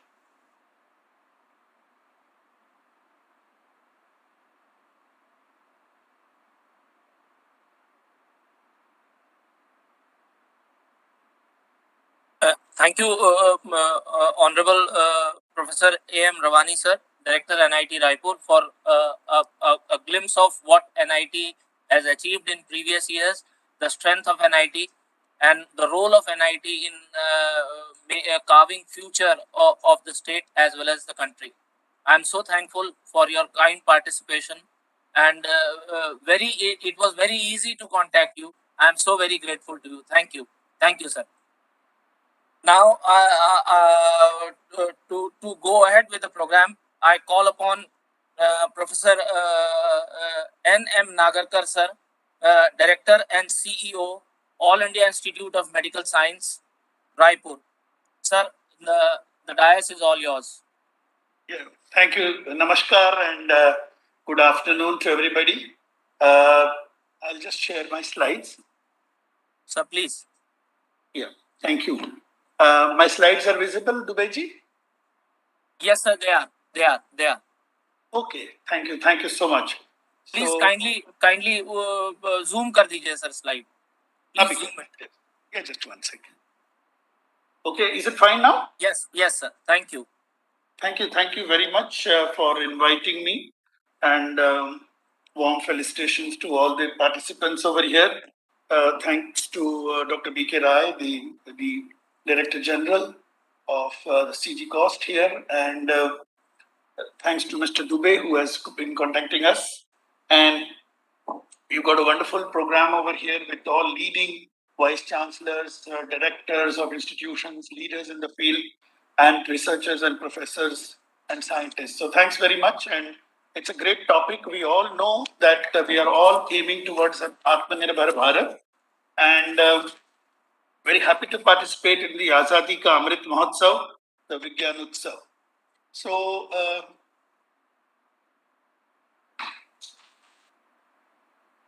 just one.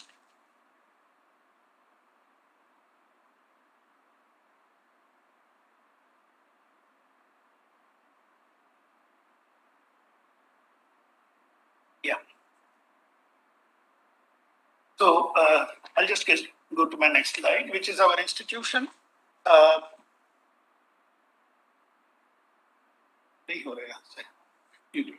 Okay.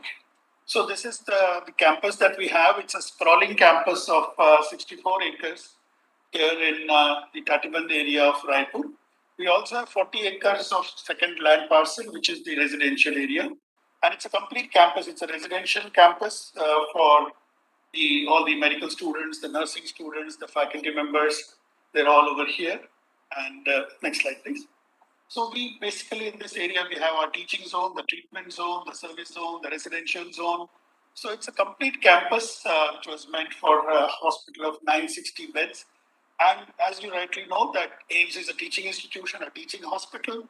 So with a mandate for patient care, teaching and research. And we've been very happy that we've been supported by the CCoST over here, the Chhattisgarh Council of Science Technology, ICMR, DBT, DST, and all the various leading organizations. And we have very good collaborations and MOUs with all the leading institutions in our part of the country over here also. Next slide, please. So this is the scope of work. We have a hospital, which is a full-fledged hospital with specialties and super specialties, almost 1,000 beds. We have all the Ayush facilities also. So I think that's one more thing, the right step forward for the Atmnirbhar Bharat, where we provide holistic medicine. And we produce MBBS graduates, BSc nursing. Then we have MD, MS, MDS courses. We have DMMCH courses producing super specialists and PhD as well. So it's an entire gamut of services in terms of teaching and training that also we have for others. Next slide, please. So this, I'll just quickly show the various buildings that we have. This is the main medical college building we are just seated over here. This is the main hospital building just below that, which is a 960-bedded hospital. And again, facilities for specialties, super specialties, along with modular operation theaters. Next. So again, going quickly to the medical college, the nursing college, the various hostels as they are. We have a seating arrangement of almost 1,200 for the students over here in this campus over here in Tatiban. We have a wonderful, very modern auditorium which seats 1,000. Next slide. We have again a library which is over 3 stories building with e-library facilities. Again, it is linked to the various consortia of the different institutes, including the National Medical Library. Various departments from the preclinical and the paraclinical sites have their modular labs, and there are PhD researchers also over there. All the lecture theaters are fitted with the most modern gadgets for teaching. So we also have separate trauma center. We also have a separate the physical medicine and rehabilitation and Ayush building. apart from the main hospital building, which has the AE1 block, the BB1 block, the CC1 block, and a DD1 block. So this is a very large structure as such. And separate entrances for example, to enter into the trauma building or to exit from the trauma building or to enter into the main hospital building. So we have a total of 6 gates in this campus over here in Tatiban. So again, just to show the entrances from different sides. The gate number 6 takes us directly to the Sarona railway station, making it easier for the patients as well as the staff. So we have a wonderful trauma center, which is separate again, connected to the main hospital building, which provides 24/7 trauma emergency services. I'll be coming over to the COVID facilities that we provided, but I think this has come out as a very good facility for patients from different parts of central India coming over here day and night. And we'll also be starting our MD emergency medicine course from this year. So we have very modern modular operation theaters, which are 28 in number, and we have different blocks for specialty surgeries and for super specialty surgeries. These are equipped with the most modern gadgets, and again, information technology helps us to teach the resident doctors and to transmit it to live to the surgeons and the anesthetists.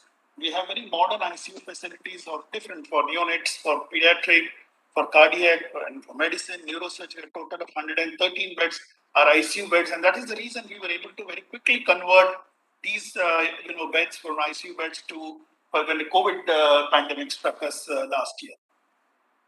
This is just the picture of the ICU facilities where all modern gadgets are available, whether they are the monitors, the kind of special beds which are required, and the syringe infusion pumps, everything is available here. Again, the picture of the ICU.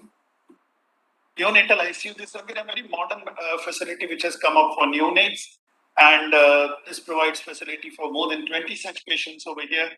And we also have DM neonatology person who looks after this particular facility. And this is the Department of Pediatric Surgery.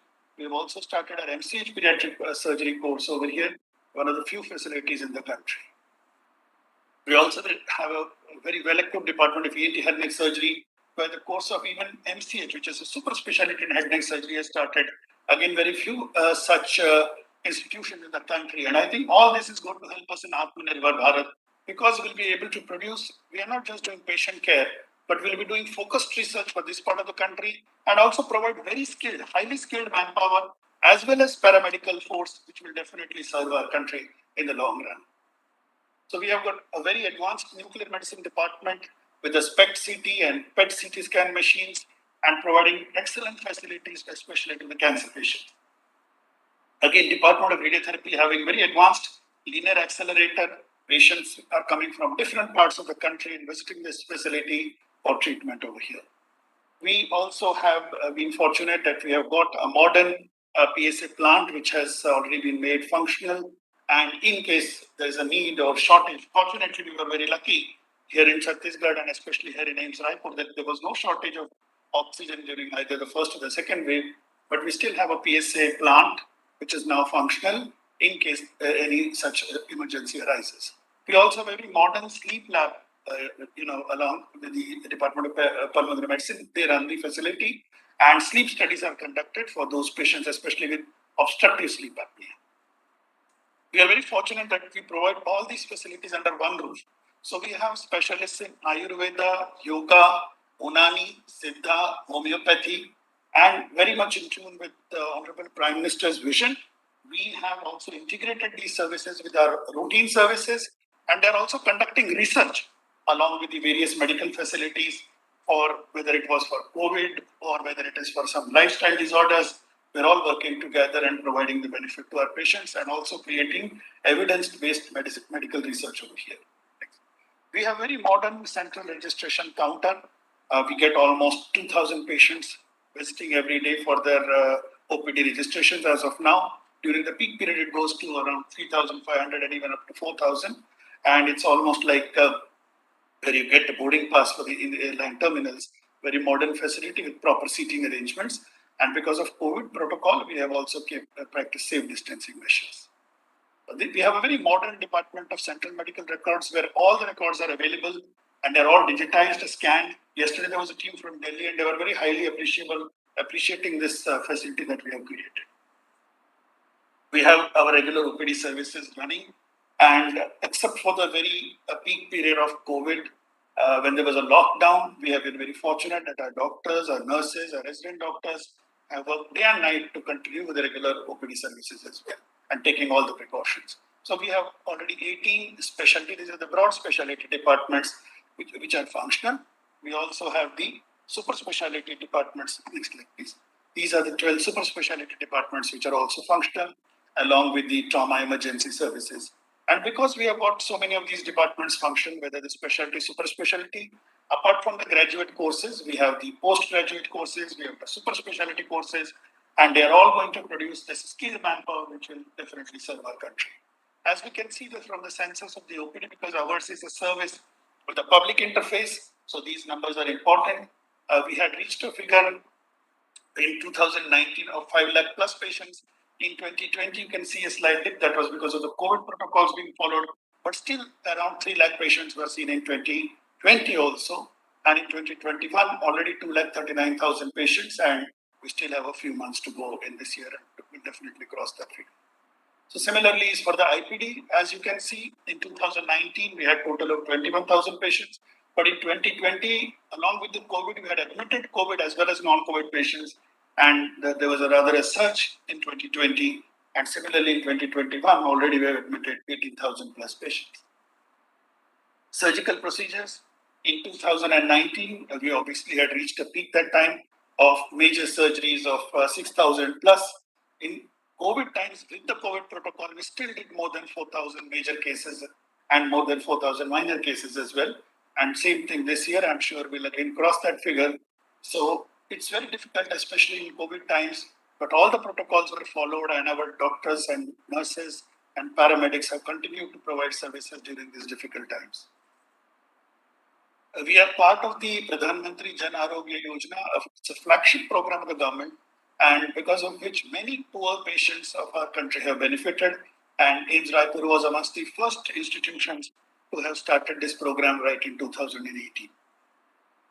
We also have the Amit pharmacy, which provides the good drugs at very reasonable prices and very good high quality implants also. We also have the ICTC center as well. So what are the various activities towards the realization of Atmnirbhar Bharat? First thing, we are working in tandem with various organizations, whether of the state government, whether of the central government, and we all have to work together in collaboration, and that only is going to be a win-win situation. We continue to provide various services during the COVID-19 pandemic, of course, focusing on COVID-19 that time, along with the non-COVID services as well. And you know that the mucormycosis, which the common public calls it as black fungus, was a major issue. I'll also mention briefly about the research activities which we did. And apart from that, the research conducted for COVID-19 and the Integrated Center for Mind Body Center for Yoga, our viral research lab, and other initiatives for Atmnirbhar Bharat. So quickly going upon what we did during the COVID-19.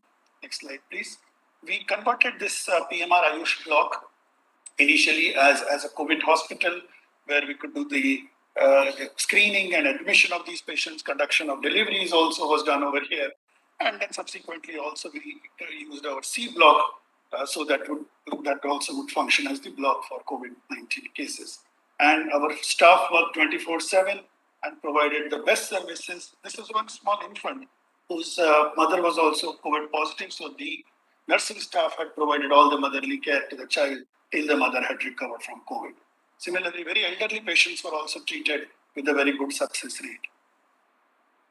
Finally, out of 1,000 beds, we dedicated 500 beds during the peak period for COVID, and we had oxygen beds of 400, and 100 beds were ICU beds with ventilators. So a very good number of beds were provided with ventilators, and the remaining also had oxygen.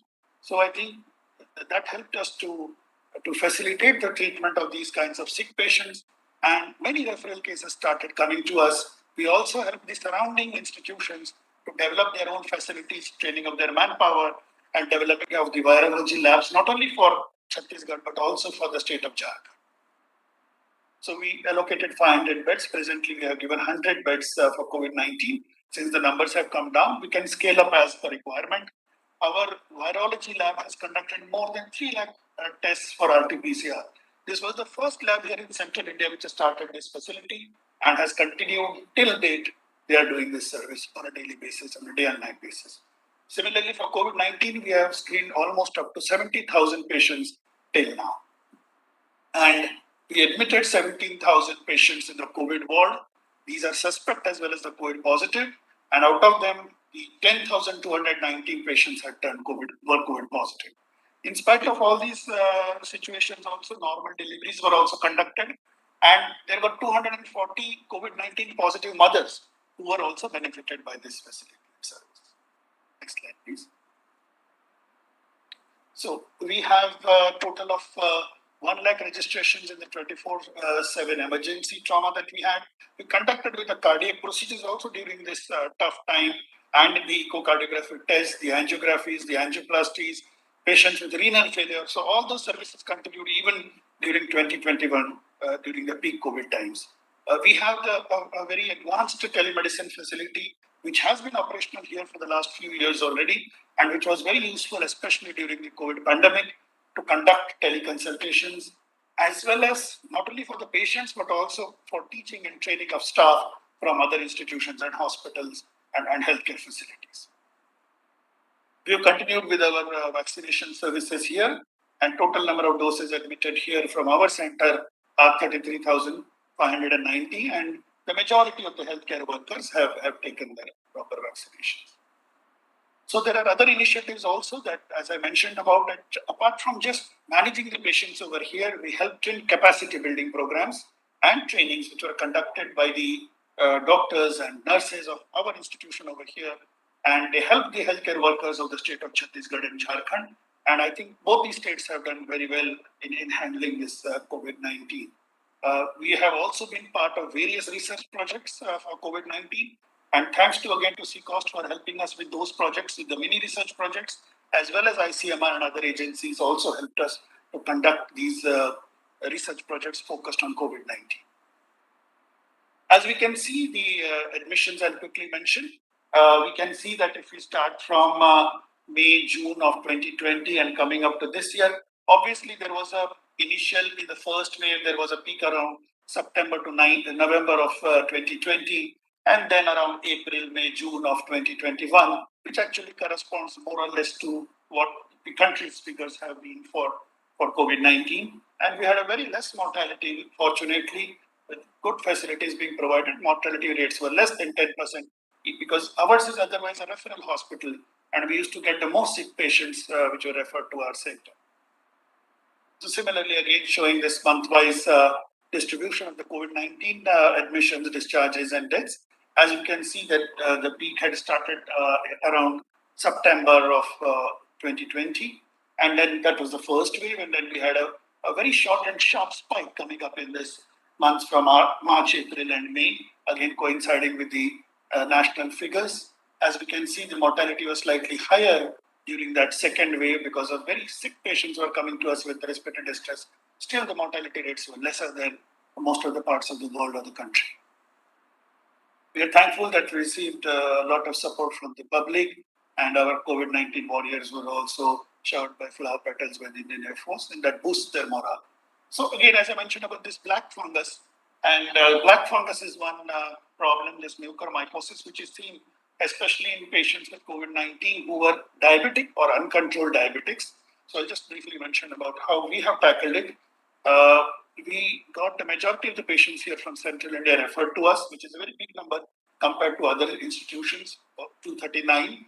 Presently, we have 22 patients admitted, 206 complex surgeries, which includes surgery for head and neck, for the brain, for the ophthalmology part, everything. 184 have already been discharged, with a mortality rate of only 33 patients had died out of these 239, which is a very less mortality compared to even international figures. And that's again because we have a team approach here for managing these patients of mucormycosis. So this is the male and females, so majority were males, and almost all of these patients were diabetic cases. If talking about the outline of the research activities at AIIMS Raipur, the faculty members, whether from the medical and the nursing streams, the residents who are the backbone of our services, the UG PG students, they are all actively involved in research activities. they have to conduct research. The faculty members have to show the research is published in peer-reviewed journals for their promotion, etc. The students, the PG students especially, have a thesis to and it's usually a very good topic involving various departments. So we get the extramural grants as well as the intramural grants. Again, thanks to the various agencies, especially for the extramural grants, the CCoST, ICMR, DST, DBT, UNICEF, WHO, CDC, the Bill and Melinda Gates Foundation. So there are various agencies which help us out. We also provide intramural grants up to rupees 5 lakh to all our faculty members to conduct research. The ICMR also provides grants to UG medical students to conduct research, and 58 students have benefited out of it. And similarly, they are doing research for COVID-19 also. This is I'll just briefly mention. So there are a total of 927 research projects which have been conducted by our institute so far. And of these, the funded have been 248. And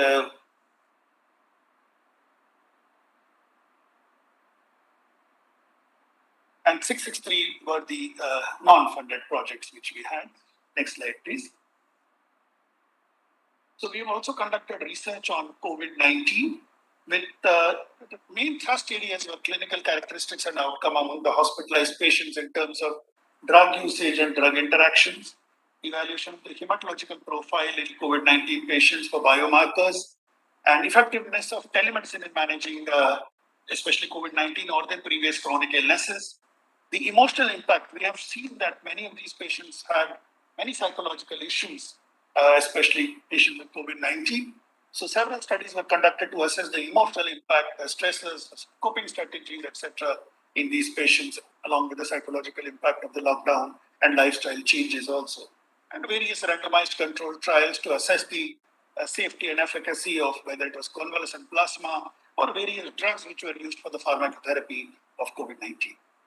So this is just a tabular data showing the intramural and extramural projects. We have a total of 111 intramural projects on COVID-19 and 31 were extramural for a total of 142. And we received grants also from various agencies for the extramural projects. We have integrated various streams of medicine, and therefore we have this Center of Integrated Medicine Education and Research. We are developing this particular facility, and okay, go to the next. So we can see what are the aims and objectives are basically the scientifically validated and customized integrated Ayush treatments that are available for various ailments. And we know that so many conditions can, whether they are allergies or whether skin condition or chronic conditions or backache, etc. So many diabetes, we can work, our Department of General Medicine or orthopedics or ENT can work with the Ayush streams. Similarly, to understand the feasibility and acceptable applicability of making Ayush a cost-effective and mass healthcare means, various collaborations have been done with other departments, and to develop transformational research in healthcare that aims to achieve international acceptability in the field of Ayush. We know that there is a very lot of interest all across the globe, especially in countries like Germany and Japan for these facilities. Similarly, link existing research network with prominent national and international research departments and offer opportunities to Indian researchers and young faculties to promote evidence-based research in Ayush. And all our officers, the medical officers are posted in Ayush, are doing this research. As you can see that the patient flow for Ayush is very high, and already 50,000 plus patients have visited this facility. So what are the various activities towards integrated research? We have MOU with various national regulatory bodies of Ayush. So whether it is for yoga, National Institute of Homeopathy, or Unani, Siddha, for everybody. Similarly, we have integrated research proposals which are being implemented or are being processed. Similarly, the CCRI Collaborative Center for Mind-Body Intervention in Yoga is being set up for state-of-the-art research with the budget running into crores, which will be operational in our institute here in Israel. As I mentioned about the virology lab, the State Viral Research and Diagnostic Lab here in AIIMS Raipur, they have done a wonderful job, especially at COVID-19 times. It was the first lab here in Central India which started processing for COVID-19 samples, and then they supported various labs and institutions which were set up in Chhattisgarh and Jharkhand, and already done 3 lakh plus cases so far, with 39,000 plus for COVID positive patients. Again, various research activities have been conducted by the VRDL, whether it is screening for high-risk human papillomavirus, Krab typhus, leptospirosis, other conditions, bacterial conditions as well, virologic, epidemiologic, and genetic profile, and then SARS-CoV-2 variant identification through whole genome sequencing. They have the next generation sequencer also over here, the NGS, which has helped in the identification of the whole genome.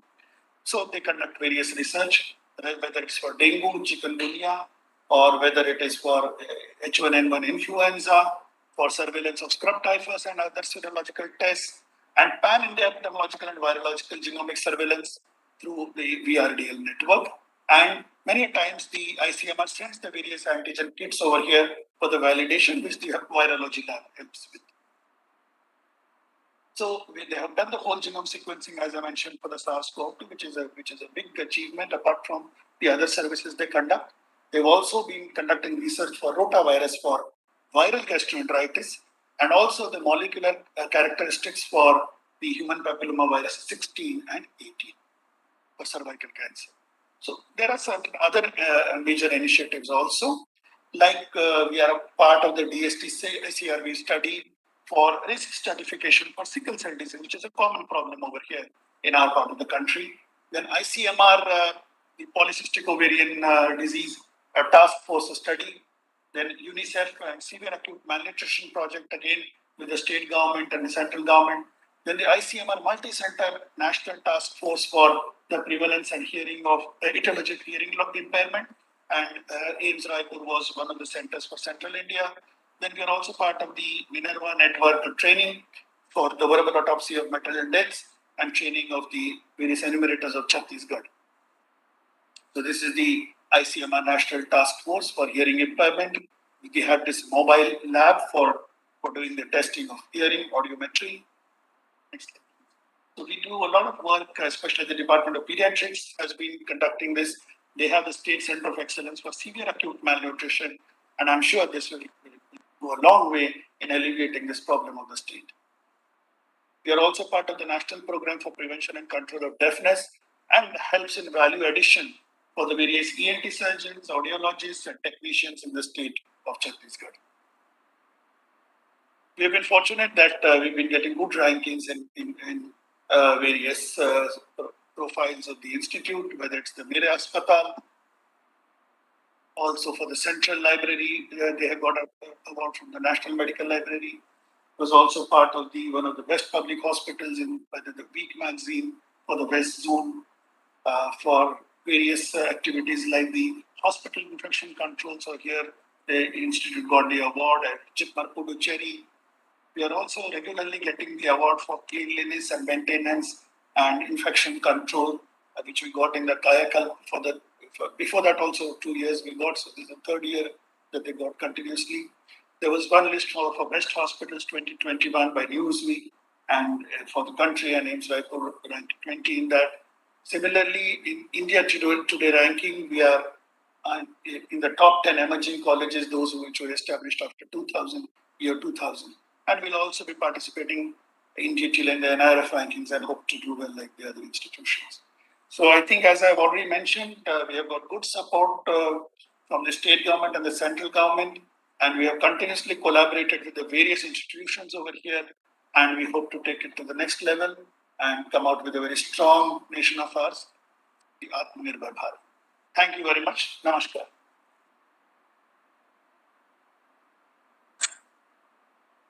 Thank you, sir, for your insight about AIIMS Raipur. We all are in some way or the other associated with AIIMS, especially in this COVID pandemic time. Even I was infected in the month of March and April, and I got very decent support, though I was home quarantine. But I got support from doctors from AIIMS, whom I was calling in regularly. We are very thankful for your efforts and research work being carried out. We are very grateful to you for your participation in this meeting as well. Thank you. Thanks a lot, sir. Thank you. Thank you very much. Thank you, sir. Now, to carry on with the program, I call upon another leading institute from Chhattisgarh, which is Indian Institute of Information Technology, Nava Raipur. Professor P.K. Sinha, sir, Director, Triple IT, Nava Raipur. With warm welcome, sir. I welcome you all to start your presentation, sir. And the dais is all yours, sir.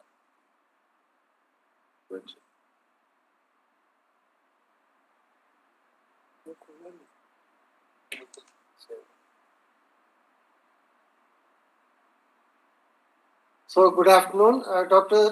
Dubey. Am I audible? Yes, sir, you are audible, sir. Is Please my zoom your slide slides. visible? Yes, sir, your slide is also visible. Okay. So, good afternoon, everyone. And first of all, my thanks on behalf of the Institute to Dr. B.K. Roy, Director General of Chhattisgarh Council of Science and Technology, and Dr. Dubey for giving us this opportunity to present about our institute to this August gathering, which includes scientists from Department of Science and Technology, Government of India, the various state council representatives from different states of the country, and of course our own Chhattisgarh state's representatives from various universities, colleges, and R&D institutions, which includes the Honorable Vice Chancellors and Directors of the institutes, as well as the faculty members and other scientists of these institutes, and the state government officials. So once again, good afternoon, and thanks for this opportunity. Basically, we are very fortunate that India is celebrating the 75th year of independence with this very noble initiative of Azadi Ka Amrit Mahotsav, and conduction of this type of actually intervention for science, technology, and innovation shows that in actually Atmnirbhar Bharat, science, technology, and innovation does play a very, very important role. And for that, basically, the educational institutes and the R&D labs of the country certainly have to play a major role in that. And towards this initiative for every state to present their science and technology initiative will certainly help in boosting the scientists, engineers, technologists, medical representatives, and officers in playing their role towards Atmnirbhar Bharat in a more effective manner. With this, I will like to very briefly present about our institute, the International Institute of Information Technology, Naya Raipur, which is an institute with a joint initiative of the state government and NTPC. So basically,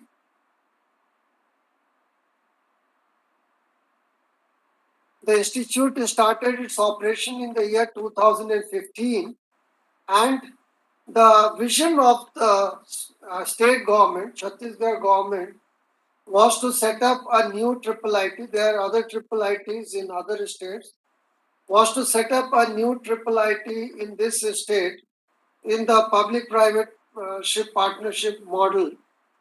And when the institute was created and started with a handful of people, including me, we basically actually were given the mandate to focus on information technology.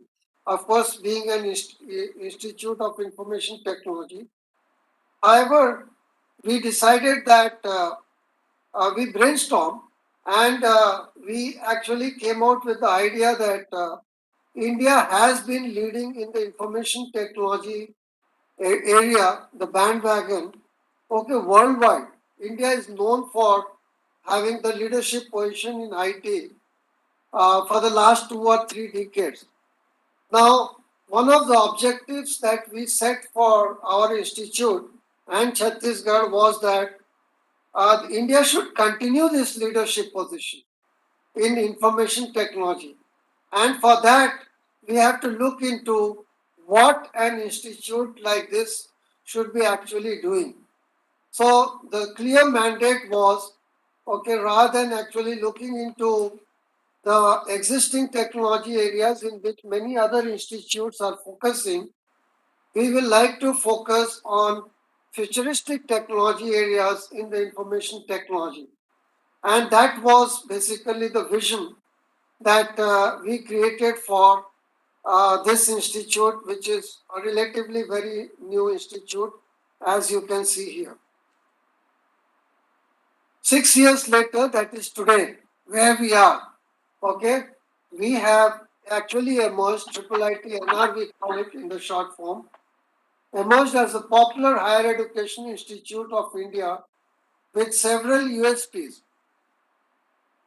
okay, with several USPs, and I'll just like to list a few of them here. We started pioneering educational research programs in the areas of information technology. In the next slide, I'll be actually showing you we were the first institute in India actually to start one of the latest BTech and MTech programs in a very futuristic area of artificial intelligence and data science. We created a very unique research focus and approach, which I'll be touching during our presentation, okay? And for actually helping us in this pioneering education and research programs, we started setting up futuristic technology research labs, okay, in this campus. And some of them are very unique research labs, which we will be touching in the next few slides. And we also created a world-class infrastructure for providing the right ecosystem to the faculty, to the staff and the students of this institute to build some of the best science and technology products, professionals in this part of the country. And of course, in addition to this, we have always felt that we have a social responsibility of actually spearheading science, technology and innovation in our society. So we have several unique STI awareness initiatives which are part of our institute activities. So as I mentioned, we actually started incubating pioneering education and research programs, and in 2015 we made a humble beginning by starting with 2 BTech branches only, computer science and engineering and electronics and communication engineering, and the intake was only 40 in each branch. So we had an intake of 80 students per batch, engineering students, and they were basically admitted in 2 branches of engineering, that is computer science and engineering and electronics and communication engineering. However, we in 2019, as you can see here, IIT near Raipur announces admission in data science and artificial intelligence. And let me share with you that in 2019, IIT NR was the pioneering first few institutes to start BTech, full-fledged 4-year BTech program in this futuristic technology area. And in the same year, we also started MTech program in DSAI. After our actually BTech programs in 2015, we immediately ramped up to make it an institute both for education and research, rather than an institute which will only focus on producing BTech engineering graduates. So quickly, actually, we added MTech and research programs to our education domain, and all the MTech programs, as you can see here, we have 4 different streams of MTech. which are data science and artificial intelligence, information or cyber security, VLSI and embedded systems, communication and signal processing. So this cuts across our basically operations at BTech level and the type of labs, futuristic research labs that we were actually in the process of setting up for the state of Chhattisgarh in this campus. In addition to that, we immediately introduced our research programs and not only PhD, okay, we also actually introduced Master of Science by Research, which is a 3 years program, okay, and the PhD programs. And these PhD programs are multidisciplinary in nature.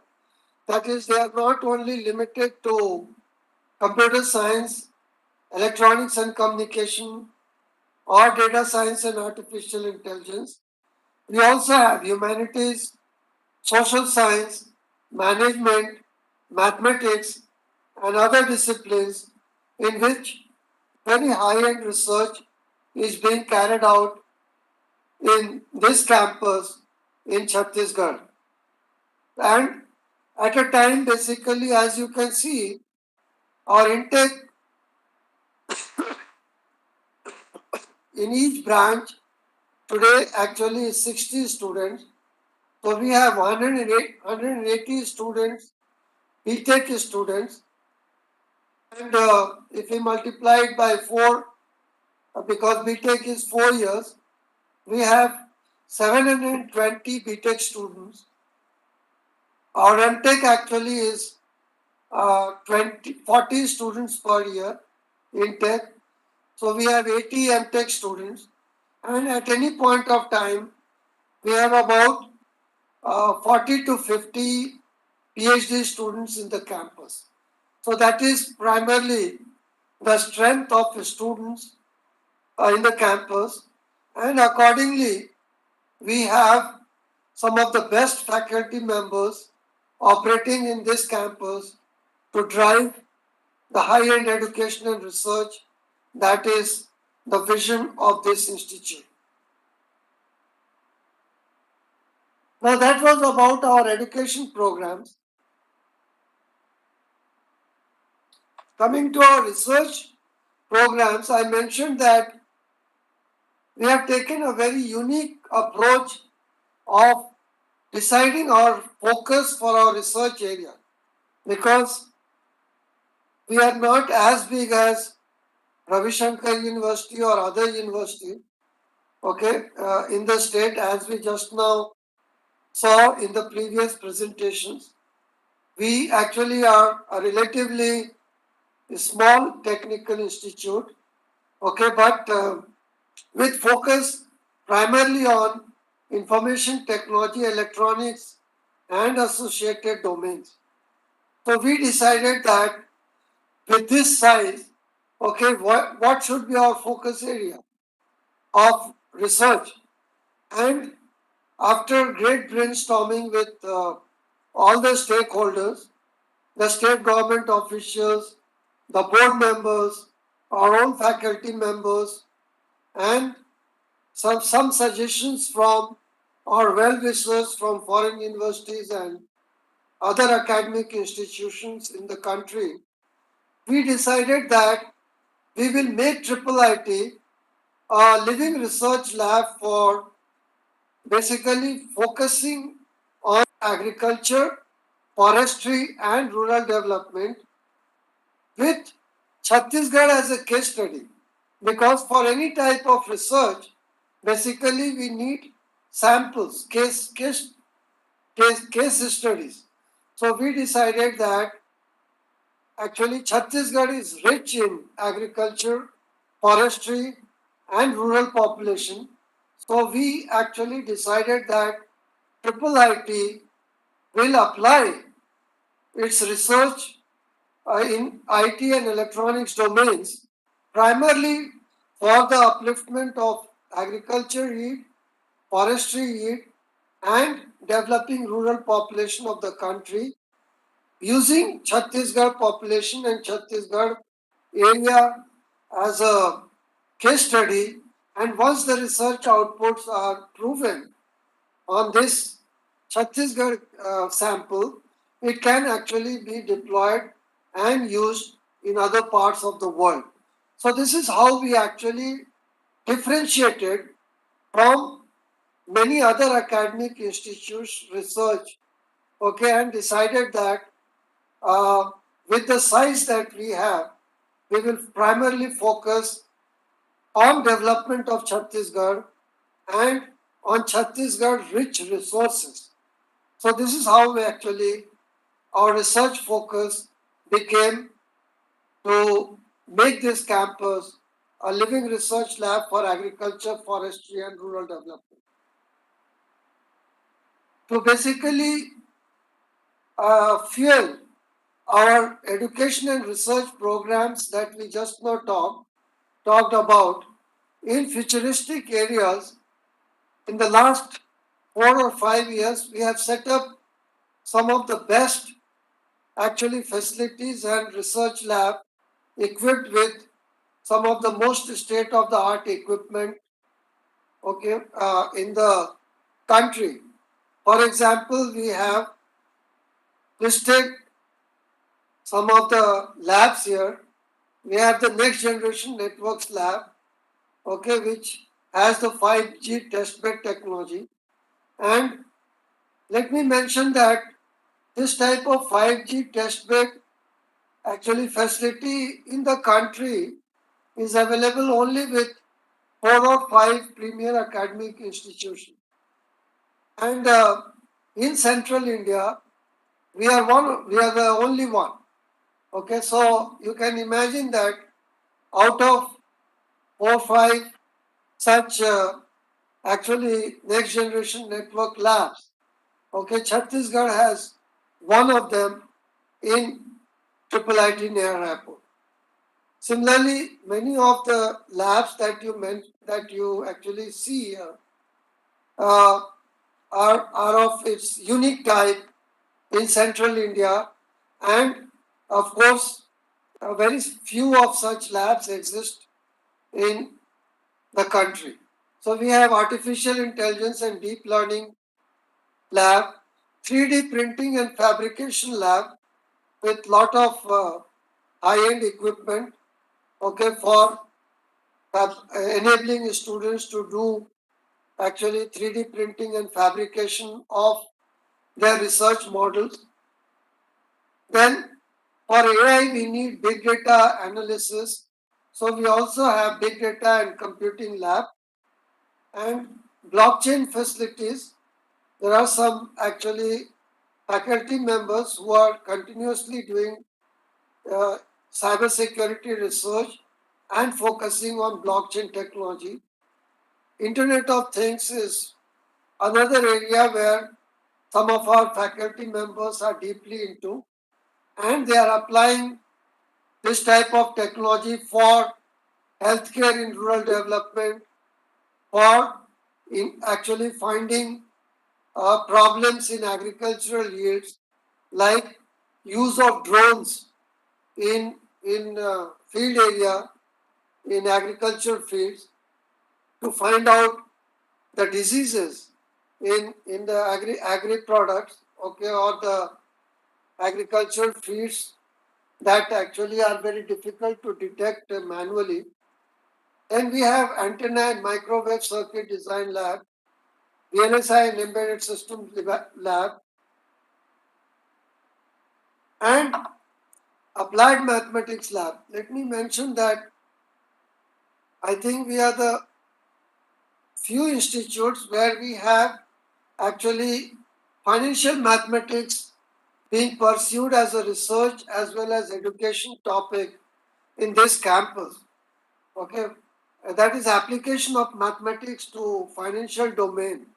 Similarly, we have number theory actually being pursued as a research area, and mathematical modeling, okay, for many of the modeling and simulation technologies that have to be done using mathematics. So these are some of the areas where our faculty members handpicked from the best of the faculty from the country. Okay, and they are pursuing this type of futuristic research technologies with some of the best publications. Okay, our publication record and list also is with very good impact factor in very good impact factor journals, and of course world international conferences in their respective domains. For all these, actually, the state government provided us with a 50-acre land, and in the last 4 years, we are busy actually building various types of infrastructure. I just now talked about the R&D and education infrastructure, but let me tell you that this is a fully residential campus like IITs, okay, and we have 4 hostels. We have an incubation center. We have few virtual classrooms where lectures are actually conducted from any part of the world. Okay, we have a very well equipped auditorium, a sports complex, faculty and staff quarters, shopping complex, library, and everything that is required for creating a world-class ecosystem for high-end education and research. As I mentioned, we, as our social responsibility, we always feel that one of our responsibilities is to create awareness about science, technology, and innovation, not only among the students and faculty members of our own institute, but for the society at large. And towards this, we conduct several types of programs starting from school children. Okay, and some of them I have listed here. For example, we have an annual open house actually event conducted every year in January in our campus, which we call scientific. And in this open house session, basically we invite students from all over the country to visit our campus. Okay, and actually it's not only invitation, we conduct some competitive activities in the campus on that day and award prizes to the school children. So that actually attracts school children from all over the country. And in the same line, we create Ideathon, that is ideas from the school children. They bring models, showcase the model, and then we actually have competitive presentations of the models, and finally they are also given very attractive prizes to further develop their model. Okay, and we also guide our faculty members, basically guide the students. Our students actually conduct several interesting talks and programs for the school children to motivate them towards taking up science and technology as a career. We also conduct summer camps, programming summer camps for the school children in our campus, because last year actually we couldn't do it because of the last year and this year because of the pandemic. But we do try to see that since during the summer the school children have vacation and our students also actually have vacation. So basically our students can take classes for the school children and make them conversant in some of the programming skills. Okay, how to develop program in different type of programming languages, how to actually design intelligent algorithms, and so on. So towards our school, actually awareness for school children, we do many such events for schools. In addition to schools, we also do STI awareness initiatives for higher education institutes, okay, in our campus. And towards this, several faculty development programs are conducted by our faculty members. Of course, many of these FDPs are funded by AICT, okay, and they attract faculty members from all over the country. Okay, the participants will be from all over the country, and we try to always see that our actually FDPs are on futuristic areas. Okay, like blockchain, like cyber security, okay, artificial intelligence, and so on.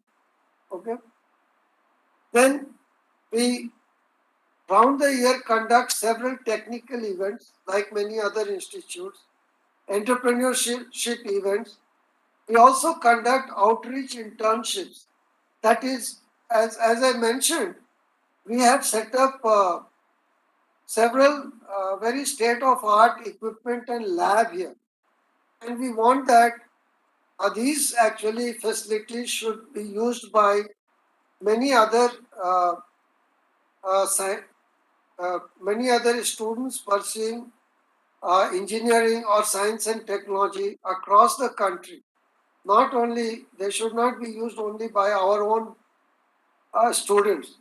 So every summer, we basically conduct internship programs and invite students from various other academic institutions, not necessarily only engineering. They can be from other types of science stream or other stream students. And let me tell you, there is huge competition, okay, and the selection process is quite stringent. Okay, we try to see that really serious students come from other parts of the country, and our faculty members engage in actually training the students and giving them projects for internship. And many of these 2 to 2.5 months internship have also resulted in very high quality publications. Okay, so you can understand that not only our own students, but we actually help students from all over the world to all over the country basically to make use of our facilities. Then several invited talks by eminent speakers from all over the world. We invite and make awareness programs in our own campus for faculty members, students, and staff from all institutes in Chhattisgarh. Then we have recently actually also started an annual conference called Tribes, okay, which we will be conducting every December in IIIT near Raipur campus. Okay, and this is basically application of science and technology or information technology for societal benefits. Okay, so these are some of the STI awareness initiatives for higher education institutes, which our institute is continuously engaged in. Here are some of the outcomes basically, or success stories based on what we are doing and what we have done in a small span of 5 years. We have 100% placement for all the batches, as you can see in the news clip here. And one thing we are also doing is, rather than motivating students to take up jobs, we continuously motivate our students to go for higher studies, because we always believe that the initiatives towards Atmnirbhar Bharat really requires specialists. Okay, and we always, right from the first year, we motivate our students that look, job anyway you will get, but better you actually pursue and become a specialist in some areas and then go for jobs so that you can contribute with deeper knowledge. So 50% of our students actually opt for higher studies in top national and international institutes. Then we have several sponsored research projects.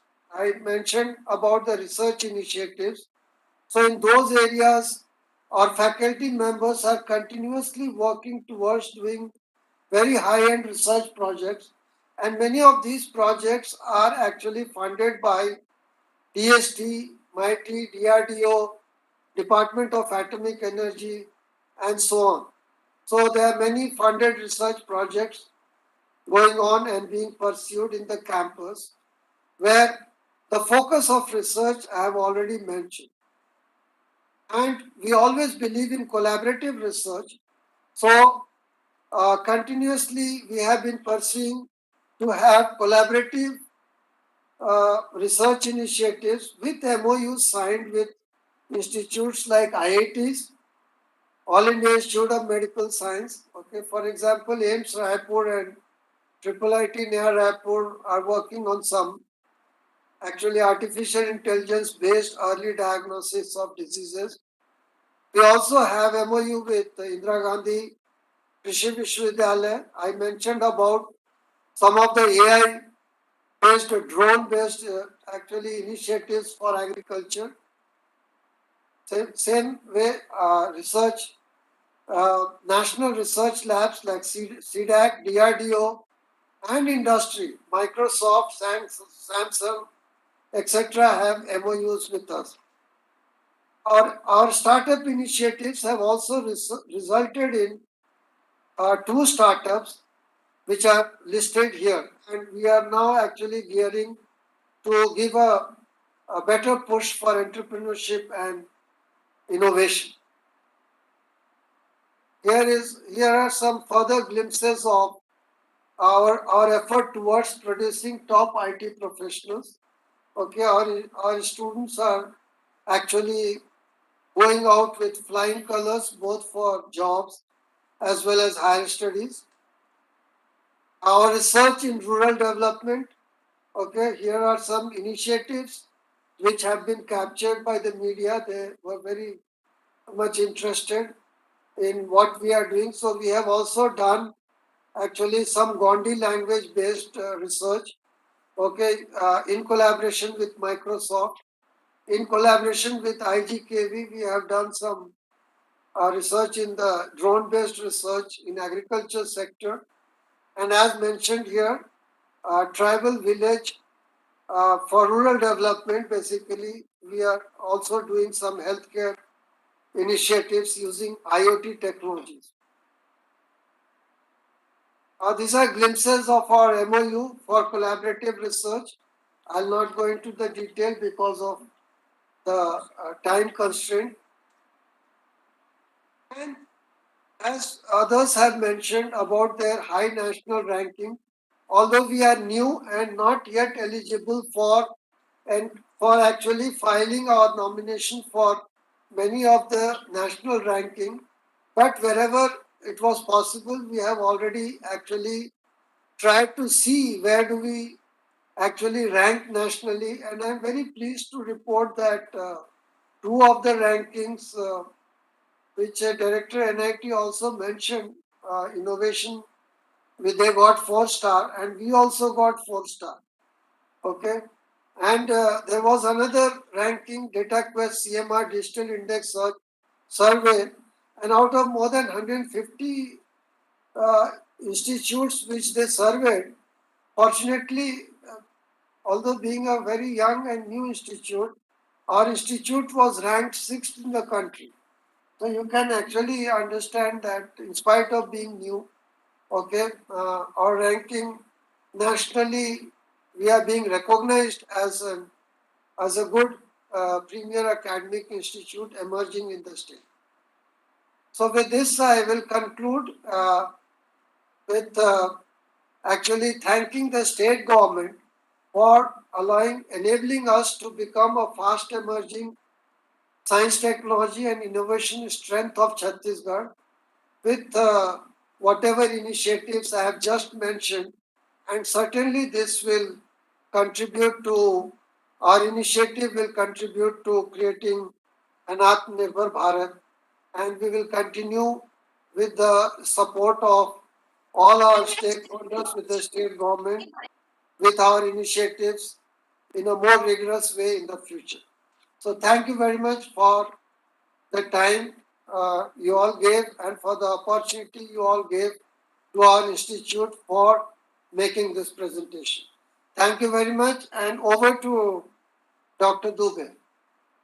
Thank you, sir. Thank you, sir, for a very decent insight about what very decent and short insight.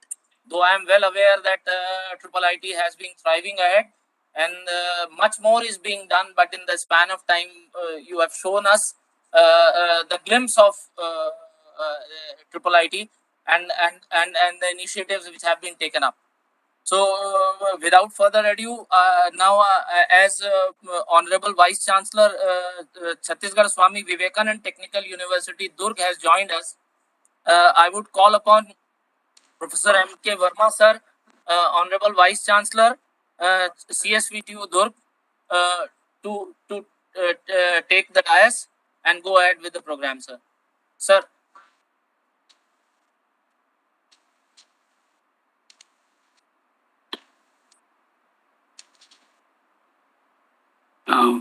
Good afternoon, sir. I am Dr. Manoj Verma. Am I audible to you, sir? Yes, sir, you are audible. Please carry on.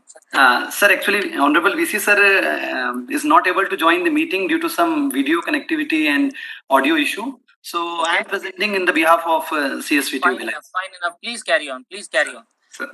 Good afternoon, sir. Thank you for providing me the opportunity to deliver the presentation on science, technology, and innovation ecosystem for Atmnirbhar Bharat and the role of Chhattisgarh Swami Vivekanand Technical University, Bhilai.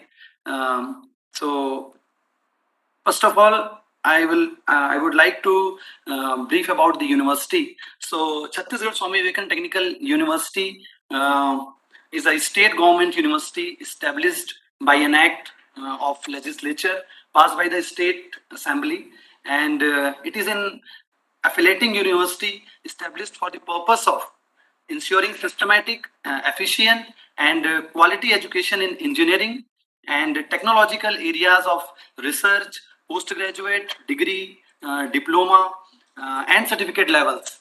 So we are having the following visions.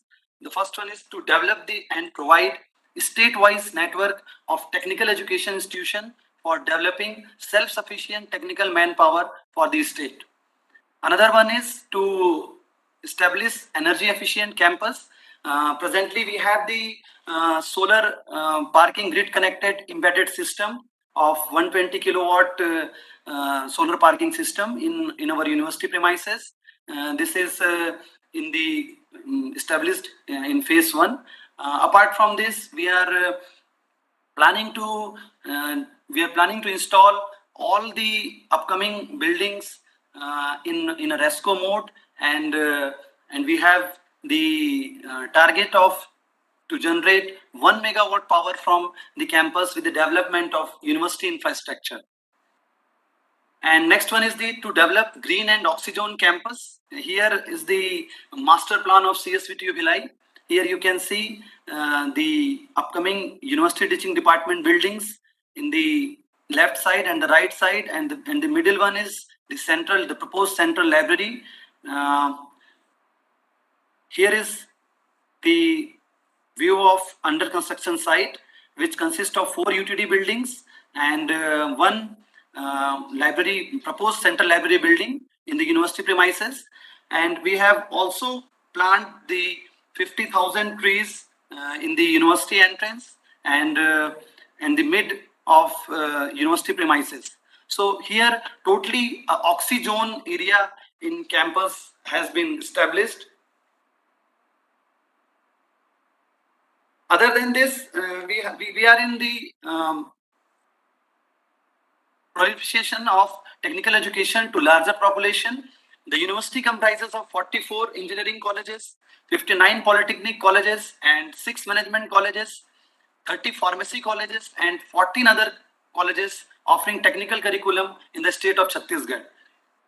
I'm happy to share that we have covered from northern region, from Ambikapur to Sukma to southern region, and from the northeast region to west region, and 60,000 students yearly educated in the university from last 16 years. We have 20 research centers, PhD research centers in the state, 15 branches for the BTech courses, 35 branches for the MTech courses, and 18 branches for the polytechnic courses, 8 branches for pharmacy courses, and 5 groups for Master of Business Administration program. Apart from this, for the acquire and development high-end technological for the benefit of state and society, we have equipment that is unmanned air vehicle. In short, we are saying it is a UAV. So with a dream to create a digital map of Chhattisgarh with an accuracy of 5 centimeter horizontal and 10 centimeter vertical, and hybrid UAV has been procured by CSVTU Bhilai with a capacity to survey 1500 hectares per hour. So it is very emerging and very high-end technology which has adopted by the CSVTU Bhilai, and it is serving to all engineering departments of the state like water resources and irrigation department, agriculture department, PWD and urban development department, the revenue department. So we have already give services to all these departments for identification of suitable dam site for construction for irrigation department, in agriculture department for the identification of cultivable lands, and for the forest department for the estimation of tree zone density, and for the mining department stockpile storage observation, 3D mapping and temporal volumetric analysis. So all these industrial consultancy has been carried out by the CSVTU Bhilai. Other than this, we are in the process and we are already designed the underground pipeline irrigation system, Jal Jeevan Mission, forest mapping, basin potential mapping, town planning, and rejuvenation of springs and groundwater.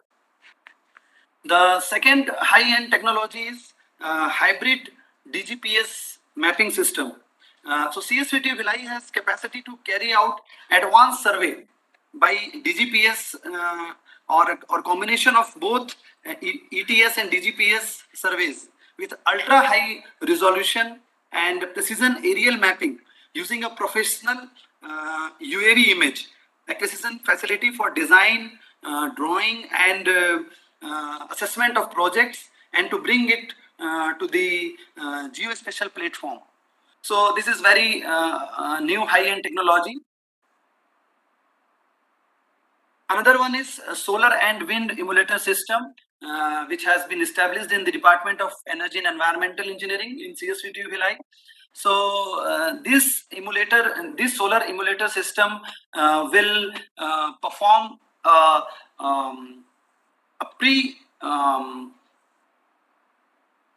pre-forecasting plant estimation for the establishment of upcoming solar plant or the establishment of new wind power plant. So this is a very new and high-end technology for Department of Energy and Environmental Engineering. Other than this, we have established audio-visual studio, which is first in the state. So with the support of Technical Education Quality Improvement Program, we have been established the AV studio for recording the video lecture and audio lecture and to available all the lectures in the CSVTU website. Next one is the design, develop and support research and development based production system. So in this particular topic, we have covered the startup support system and incubation system. We have already created the Section 8 company and we are in the process of real-time need-based product development, and drone technology and agriculture application, restoration of Narva in the state of Chhattisgarh, and idle power utilization system.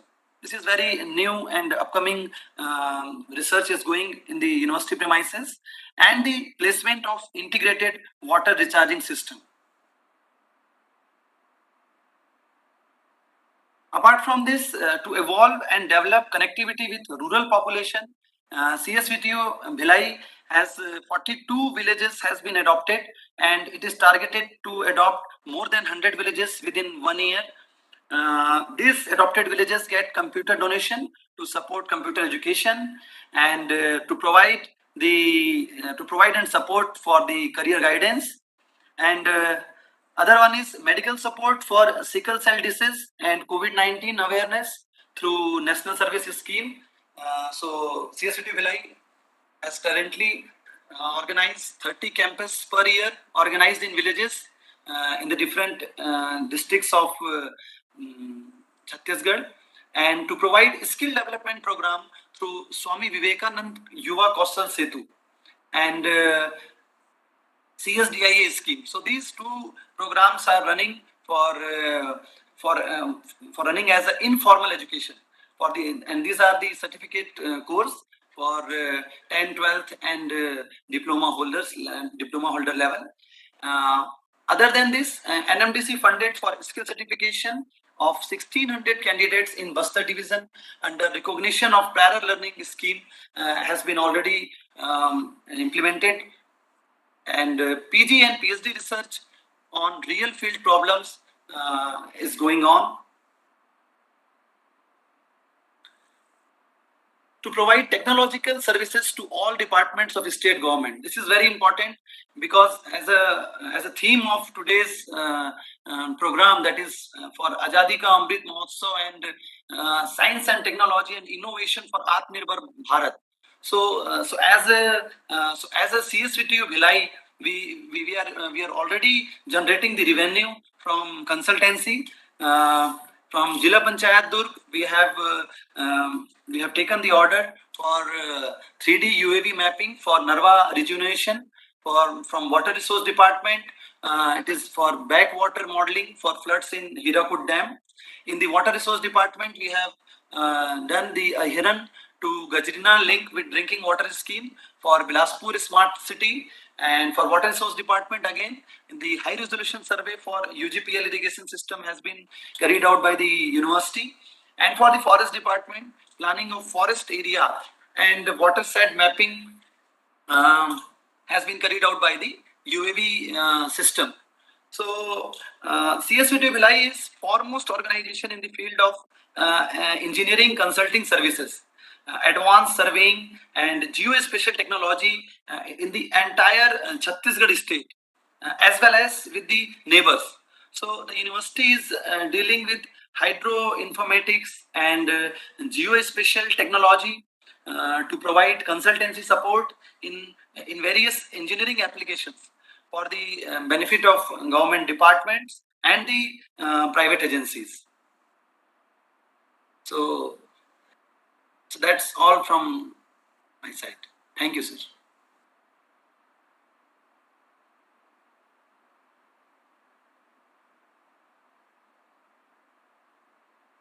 Thank you, Dr. Manoj Verma, sir, for an insight in Chhattisgarh Swami Vivekanand Technical University, Bhilai.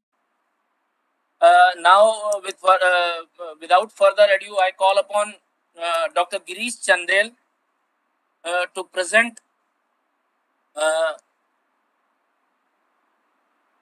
about Indira Gandhi Agriculture University and Chhattisgarh Biotech Promotion Society. Over to you, Dr. Girish Chandel, sir.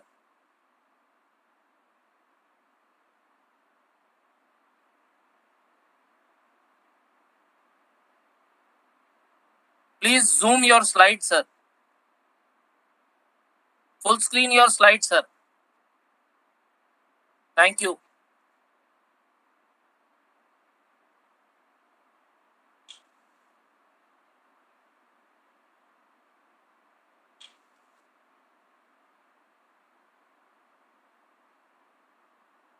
Sir, your mic is off. Please switch on your mic as well. Unmute yourself, sir.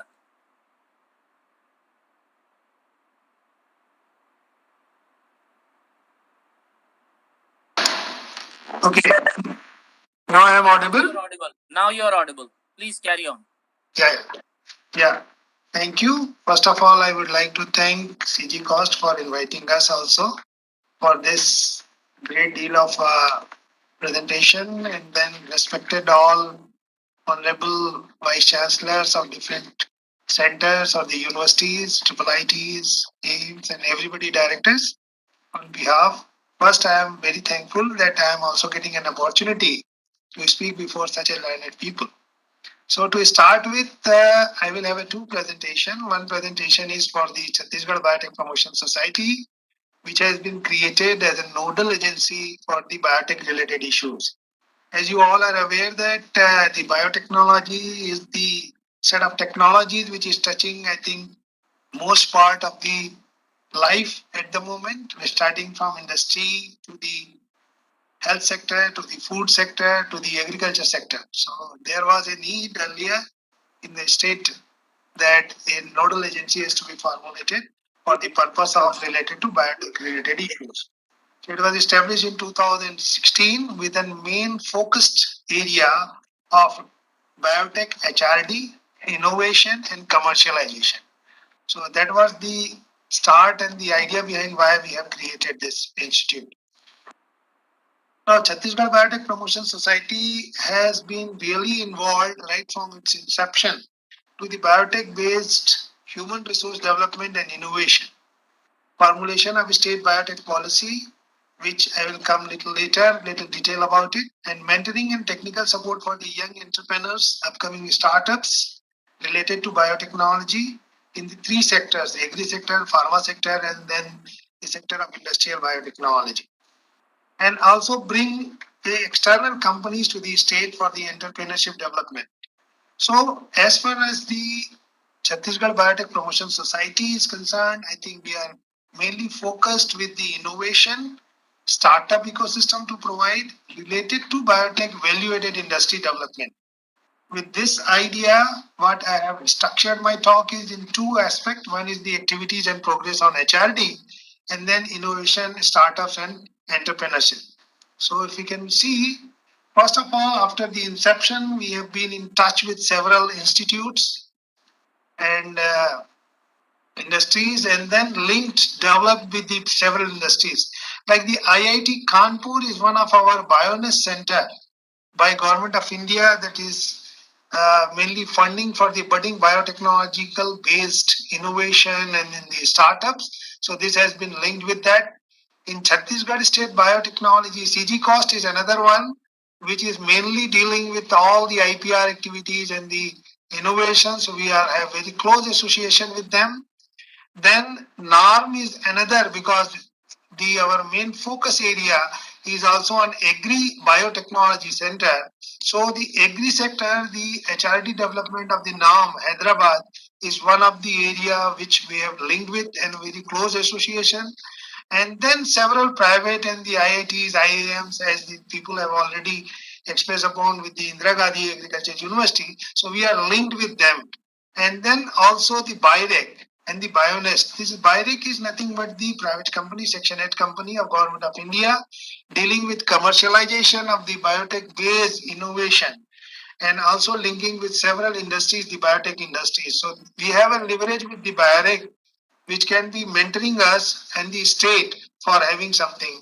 Some very good initiatives we have taken with BIREC, and Government of India's initiation can also be benefited for the state of Chhattisgarh. And also the NABARD. NABARD is the funding agency mainly related to the agri sector. So we are linked with this agri sector also. So with this linkage and in the association with the other institutes, biotech departments, right? This I must say that the several biotech departments, including the triple IT, IITs, and then even the private institutes and the Pandit Ravi Shankar University, GGUs. So we are having good association with them for their R&D based innovative product development and then taking that into the commercialization or the innovation point of view.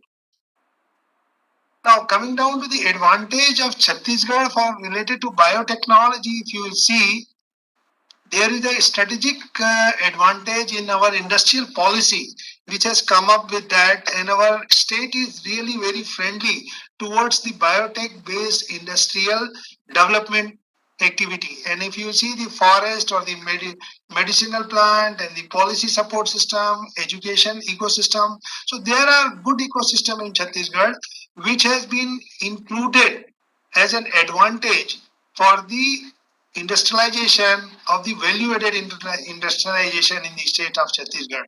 So this is what is the strategic business enablers which our state policy, state industrial policy is covering with. And this is the main reason why the good HR development with the galaxy of institutes which is coming up in placed in Chhattisgarh, and then the very good HR development everybody is doing, including the Indira Gandhi Agriculture University also. So we have now a good framework, or the policy framework, which can attract the industry to the state of Chhattisgarh as well. Now, in the HR development, if you see right from the beginning, we have been involved in the workshops of the innovation, startups, entrepreneurship, especially in the field of agriculture, biotechnology, and agriculture in general, in collaboration with, like, say, the NAM. So, around 314 people have already been attended these workshops. Number of startups pitching. So, we have started most of our workshop, what we have structured is in a three major area. One was the how to pitch about the innovation, and then your idea into innovation, and then its business model development, and then awarding the majority of the new innovators or the young professionals which come for the presenting their idea. So in the year 2018, when we have started, so we have already have around 2 best award also we have given. One is the Beti, is the new biotech industry people. They are from the Indore group. 2 young professionals have come with that, and they are really working good and their idea. And Netram is also one of the, let's say, the company which is working with us in our Agri Raftar project. From there it has come to us, and then we have done. For mentors like the BIREC and the Regional Center of Entrepreneurship Development Program, Chandigarh, NAM. So these are the various national institutes which is we have a very good leverage and the link with us, and we are working with them to provide all their expertise to the young professionals of Chhattisgarh. Now, if you see, these are some glimpses of the pictures, how the people have come with. This is the young lady who has really developed a good technology and awarded also with the Beti Startup Award in the year 2018. And there are good people who have come from Delhi and then the Hyderabad to really provide an insight about the Indian scenario to the Chhattisgarh young professionals also. Now, if you go the another one, right, this is the School of Studies. So we are also going to the various groups or the departments like Pandit Ravi Shankar University, masters and the PhD students. So getting them aware about the policy and then the infrastructure facilities what we are generating with that. Now, this particular program like the agricultural marketing infrastructure for the NABARD program, and then trying to interact with the people who are participating in this, and even some of the farmers. Here the banker group and the banking people have also come with us, and then at the site itself we have tried to solve their problems of funding. So the financial funding is one of the area where the mentoring is required, and as well as the financial institutes systems are required, so that they can have and encourage with the funding also. If you see, this particular student has also with our own student who has pitched in the form of the all experts of Government of India and Indians, and then awarded with their ideation. And this particular is the farmers and the other people who are working with this.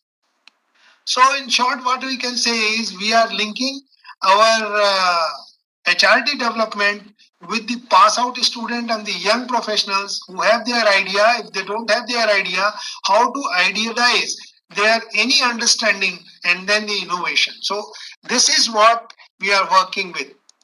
Now, if you see, there are a few more like the Agri Clinic, Agri Business Center we have done in 2019, 68 people have participated in this. NABARD stakeholders meeting also we have done. So these are the activities which we have undertaken in the short period of time. Now the Global BioAsia 2019 was the international opportunity for getting exposure to the people of Chhattisgarh. So what we have selected is the 6 young budding entrepreneur has been taken for the 3 days tour to the Global Bio India initiatives by Department of Biotechnology and the BIREC. And if you see here, the Madam Secretary of DBT is also interacted with those people who are really have gone there and interaction. Now, this is the lady that I was just showing, the Betty, and then all these other professionals also. So they have a good exposure of the financial institutes or the international bodies, the packing industries, and all those exposure which has helped the young entrepreneur or the startups of Chhattisgarh to shape up the product line and also develop some of the things which is more marketable in nature. So that was the opportunity for the state of Chhattisgarh which we have done. Now, one new initiatives of development of Biotech Park Incubation Center has also been sanctioned by Department of Biotechnology, which has been inaugurated by Honorable Minister of Chief Minister of the state. And then this is ready for all the innovators to come and then work with the incubation center. So what we have done is the Biotech Incubation Center funded by DBT and Government of Chhattisgarh, Department of Agriculture, worth of 30 crores rupees, and then it is being operational now in a temporary building at Indira Gandhi Agriculture University campus. The agreement has already been signed with IITs, as I just told you before also, for allowing and using the fund which is provided by Department of Biotechnology, like the Big Ignition Grant, and also the Bioness Center, startup grants, and all those grants for the young people or the young budding entrepreneurs of Chhattisgarh. During COVID pandemic, because of developed our facility, we have also tried to arrange some of the systems like the hand sanitizer and those mask making, and then try to help around people for giving them free to the agricultural workers or the farm laborers. That was the initiative which was done by our center, mainly to really help them and educate them for having the COVID pandemic time.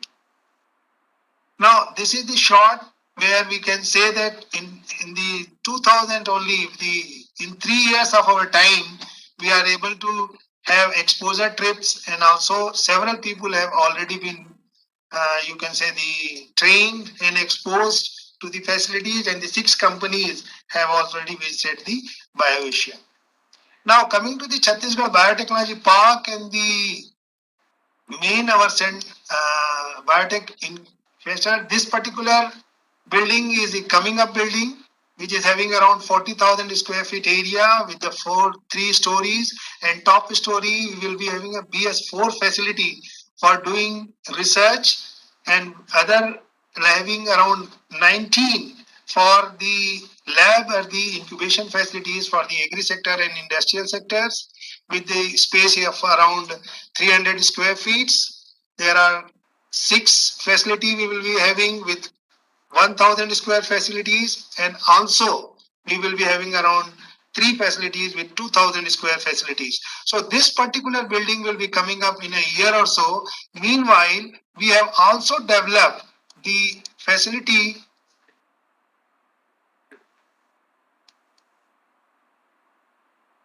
and then in the temporary building, we have developed the one incubation center, which I am trying to show you with the half a minute video.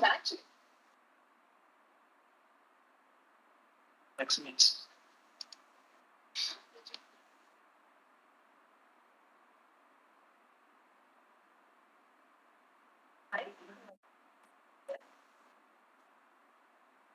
Nice. राज्य के अकादमिक institution की research आधारित संगीत का कुल क्षेत्रफल 3500 वर्ग फुट है तथा प्रत्येक स्नातक के लिए 300 वर्ग फुट रखा गया है। space, even so common physical incubation facility, the incubation space for civil habitat.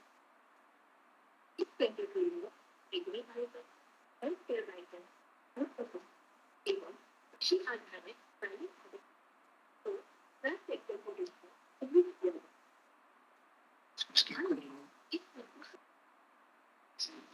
If that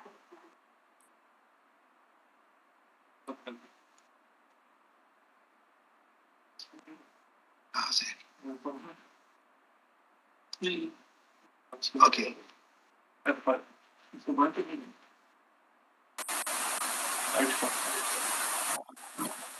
I audible now? For the Biotechnology Incubation Center, which was just I showed you a building of this thing. It's in agriculture biotechnology, healthcare biotechnology, industrial biotechnology, and then the human resource development. So this I have already explained to you. Collaboration. The Biotechnology Center, what we have done is our technical partner is Indira Gandhi Agriculture University, which is mainly supported for the agri sector, pharmaceutical biotechnology at the medical college, and names we will be coming to, and then some other IITs. So this is our main area where we are working. The technical committee has already been constituted. And then the people have already taken from the various institutes, particularly the CCoST is one of our leading institute or leading collaborator who is working with us for the technical guidance and in the committee, entry exit policy. So all these, the requirement for allowing the private entrepreneur to come into that is being done. This is the one view again for the Biotechnology Center. If you can go through, I'll just skip few slides of this. And then utilization of Indira Gandhi Agriculture University facility. Indira Gandhi Agriculture University facility is also having lot of center of excellence. There are 3 center of excellence currently located in the campus, and then we have very good tie-up with them and the state of art facility created. Like some of the high-end equipment like GC MSMS, ICT MSMS, LC MSMS. So these facilities will be available to all the incubatees who will be incubated with us. Now, there are few technologies which is already ready and we are transferring this technology. One of the technology is the commercial plant tissue culture production technology. So any entrepreneur who comes with that, we develop them for the training to provide, HRD development to provide, SOP to be developed, and then the complete business plan for erection or the construction is also available with us for the commercial biotechnology plant tissue culture facility. Now coming to the biofortification, this is another area where majority of the crops has been biofortified by Indira Gandhi Agriculture University across world. So how to make various awareness program of biofortified food, nutrition and health, interacting with the Mitanin. We have linked with these 2 people are the basically from the Harvest Plus, that is the Bill and Melinda Gates Foundation. So all the international agencies are also linked with us for the biofortified food production technology and then making product out of it from the biotechnology product, a biofortified food. So if you see, we have developed some low GI rice and the high zinc rice. So how can we make various byproducts from that? So a technology, a commercial technology which is being generated by the academic institutes like Indira Gandhi Agriculture University, Raipur, is being ready to transfer to the people who are the young entrepreneur if he comes, and then we can provide them and then develop the business model. This is another technology, as you all know, that the protein is the main protein powder is being consumed by various people at the moment as a nuclear product because protein deficiency is the major limiting issues for the growth and development of the people. So what we have done is we have developed a technology to isolate protein from the rice, excess rice grain, as rice is grown excessively in the Chhattisgarh, and then we have produced lot of rice. So the rice which is available can be used for the extraction of protein. So this is an idea. Currently in the market, if you see, there are 3 types of proteins available, from the pea, soya bean, or also from the whey protein, that is the milk protein. So the protein business is somewhere around 2000 crores business. And then if you see, the protein contributes around, let's say, the 10% of that. And the requirement projected protein market in India has been growing with 7.21%. So by 2024, it will go with a huge demand. So we're keeping this thing in mind. What we have developed is the complete technology. If you see this technology, which has been developed by Department of Biotechnology, Indira Gandhi Agriculture University, Raipur, with a team of people with us. Now the milk, from milled grain to make protein, and the digestible protein, which is very rich in, let's say, the sulfur containing amino acid. So the available protein what we are consuming have several limitation of digestibility and the other issues.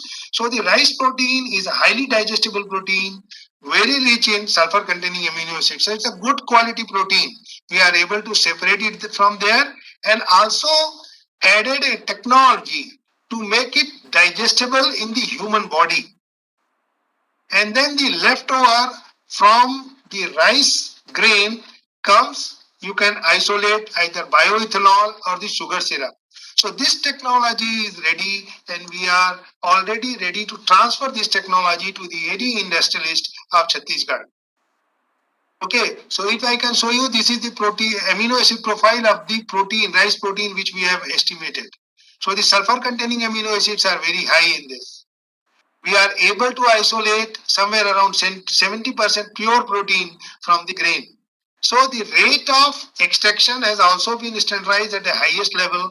Quality has been assured, and then the leftover portion can be used for the sugar syrup. And from the sugar syrup, one can make biodiesel, one can make any other products like the glucose itself, fructose itself. So anything can be made from out of this. And the business model has already been generated at the MSME level also, and also at the highest level. So the bioethanol production, if you can see, that will cost you around 60 crore rupees investment. If we can just preclude the bioethanol production with the protein extraction first, by spending roughly around 5 crore rupees in that, that is a 10%, around 6 to 10% of the total cost of bioethanol production. So the profitability from the bioethanol production using precluding this will be at least double or 3 times of the total cost at the moment. So this is the ready to use technology which is with us, and we are looking forward for the technology transfer to the various industrial groups. Now, if you see the poha and the chivda around, some data which shows that the poha is one of the major urban poor food, and most of the people at the early morning get this food roughly around 5 to 600. This particular thela makers are available across Raipur itself, and the poha is being consumed by more than, let's say, the 20 to 25,000 urban poha per day. So this is one of the method how we can make the zinc rich poha. Just transfer this poha to these stall people, and then you can have the nutritious poha in the days to come. Now, future activities which you have listed in the HRD, again we will be concentrating more on the HRD and then develop the activities, startup, innovation, and we are inviting the young professionals to come and then interact with us and then utilize our facilities for their purpose of marketing. Thank you.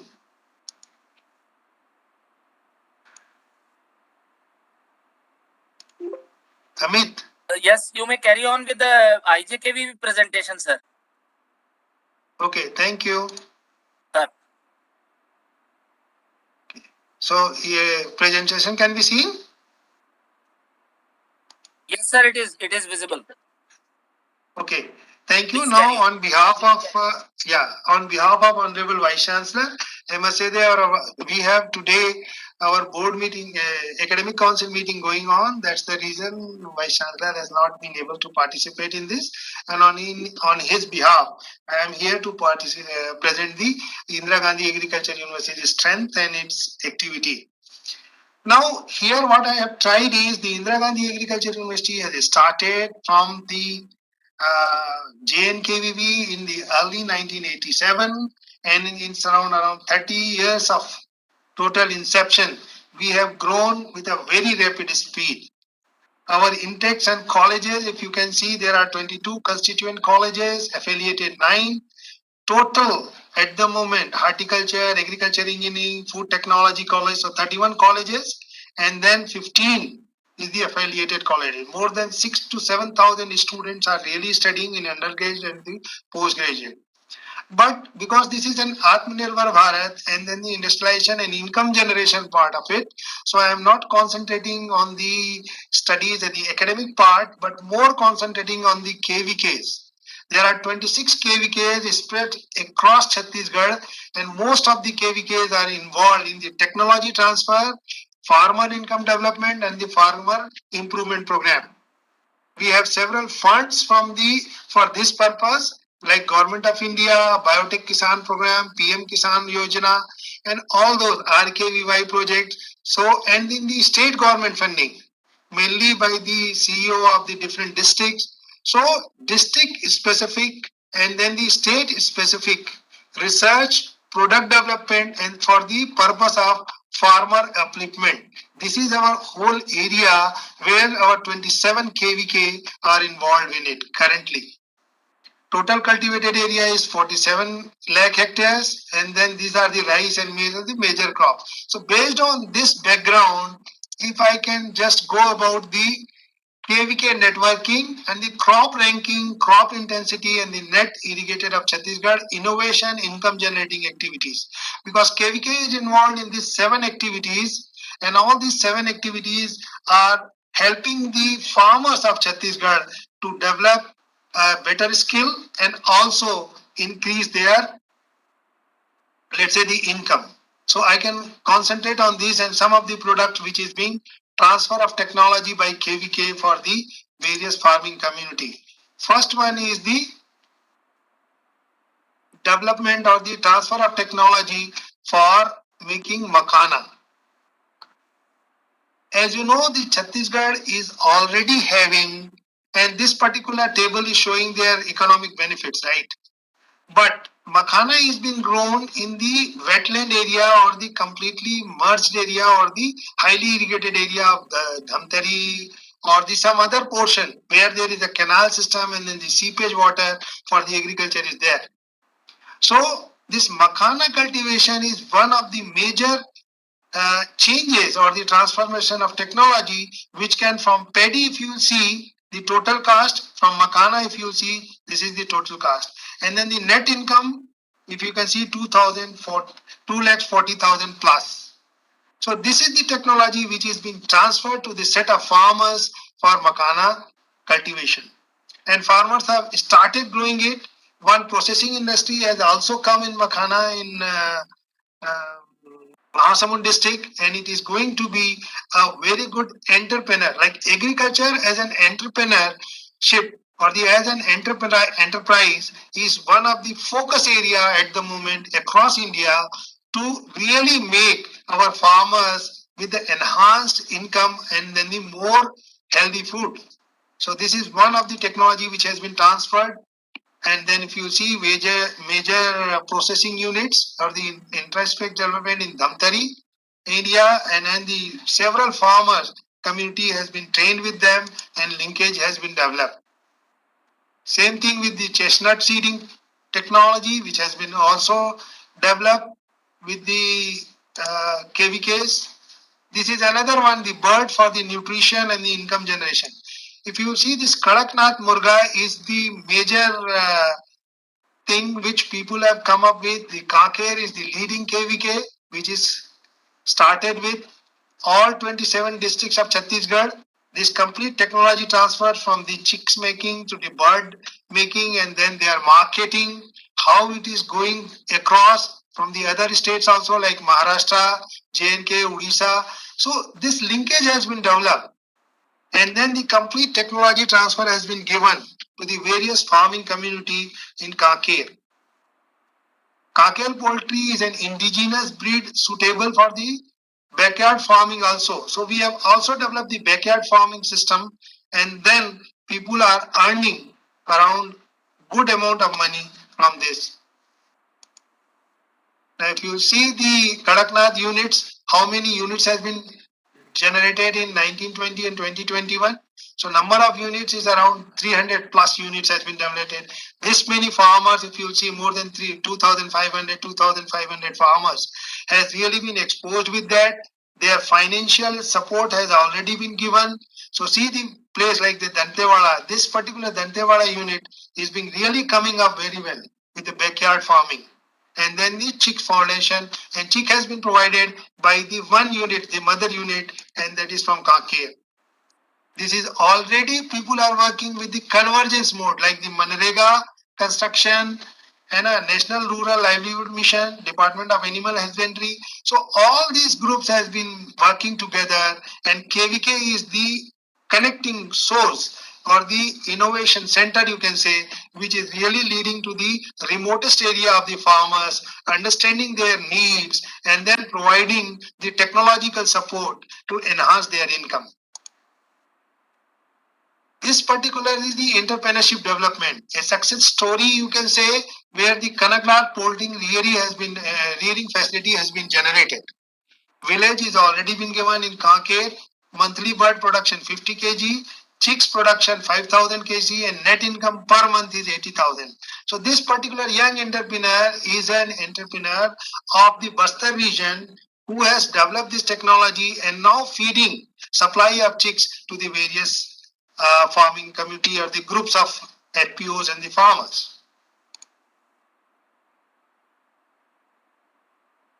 Low cost egg incubation in Korba. Korba is another our leading KVK.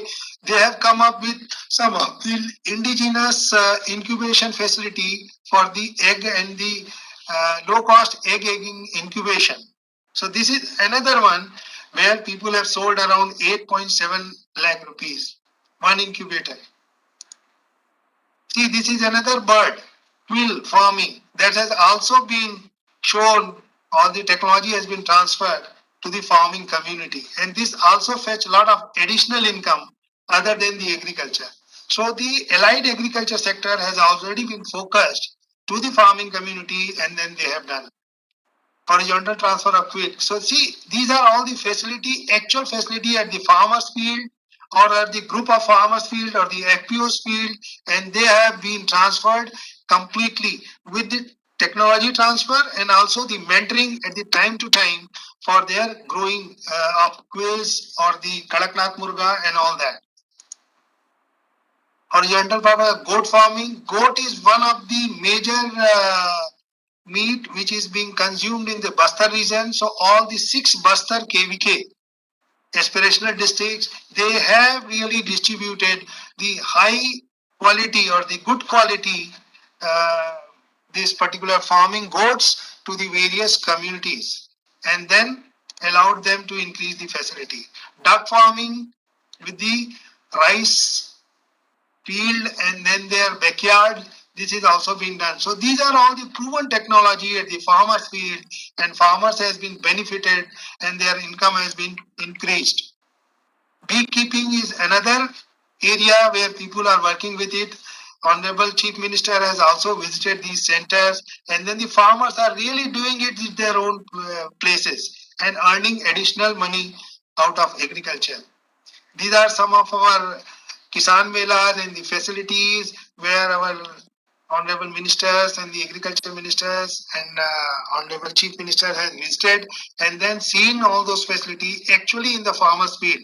So this is what our KVKs are doing. This is beekeep box for the bee Korea country. This is the integrated farming system. So integrated farming system is also being implied into the farmers field for making year-round production of various diversified crops and also using allied agriculture sector like the bird also, the fish growing also, and then the high quality planting material growing. Doubling of farmer income, this is the Ambikapur. So they have a one model where they are using all these productions, technology, and then using also the goat ones, some cow farming, and then the hybrid making, and then you can see this. This is particularly the ridge making. So all the technologies of agriculture people are using for the fruit diversification, vegetable diversification, high-tech agriculture. So all these things, if you can see, the farming system has been done to that. This is also a part of integrated farming. So if you can see the gross income, net income, the income has already been improved. This is another integrated farming system model. So if looking to the time, I think I can skip few of the slides. The normal DSR technology has been transferred, dry direct seeding. This is another one very important technology for the upland crop where we have less irrigation or the less this thing. So dry direct feeding using farm machinery has already been demonstrated. We have also done some seed production for hybrid seed production by KVK at the farmer's field. So these are all the income, how they have generated, and then also attain the higher income. This is for biofortification things, sweet potato for vitamin A deficiency. This has already been marketed to the farming community. They have done good income. So sweet potato is also one of the food for having the beta carotene in it. So that is a natural food for the tribal population. So it's only there was a need to replace the non-biofortified or the less provitamin A containing sweet potato with the red color sweet potato, and then people have started consuming. So this was a target effort for vitamin A deficiency type of analysis. So this is another one. Hybrid seed production by the farmers at the farmer field and then developing a good price of it. That is also been practiced and then technology has been transferred with it. So these are some pictures of those things. The tomato is already been seed production of tomato has been done. Seed production of vegetable crops. So there are a lot of OP varieties, hybrid varieties has already been developed at the farmer's field with the help of the KVK scientists. Okay, so this is also the same thing, the fresh nutritious vegetable food, the backyard farming. So nursery has been generated. This type of shed net house has been given under various funding projects from the state government as well as from the central government, and then people have generated. Training and awareness, this is the major activities, and if you will see, the income generation and other things has been done. This is the Poshan Badi Vikas Yojana.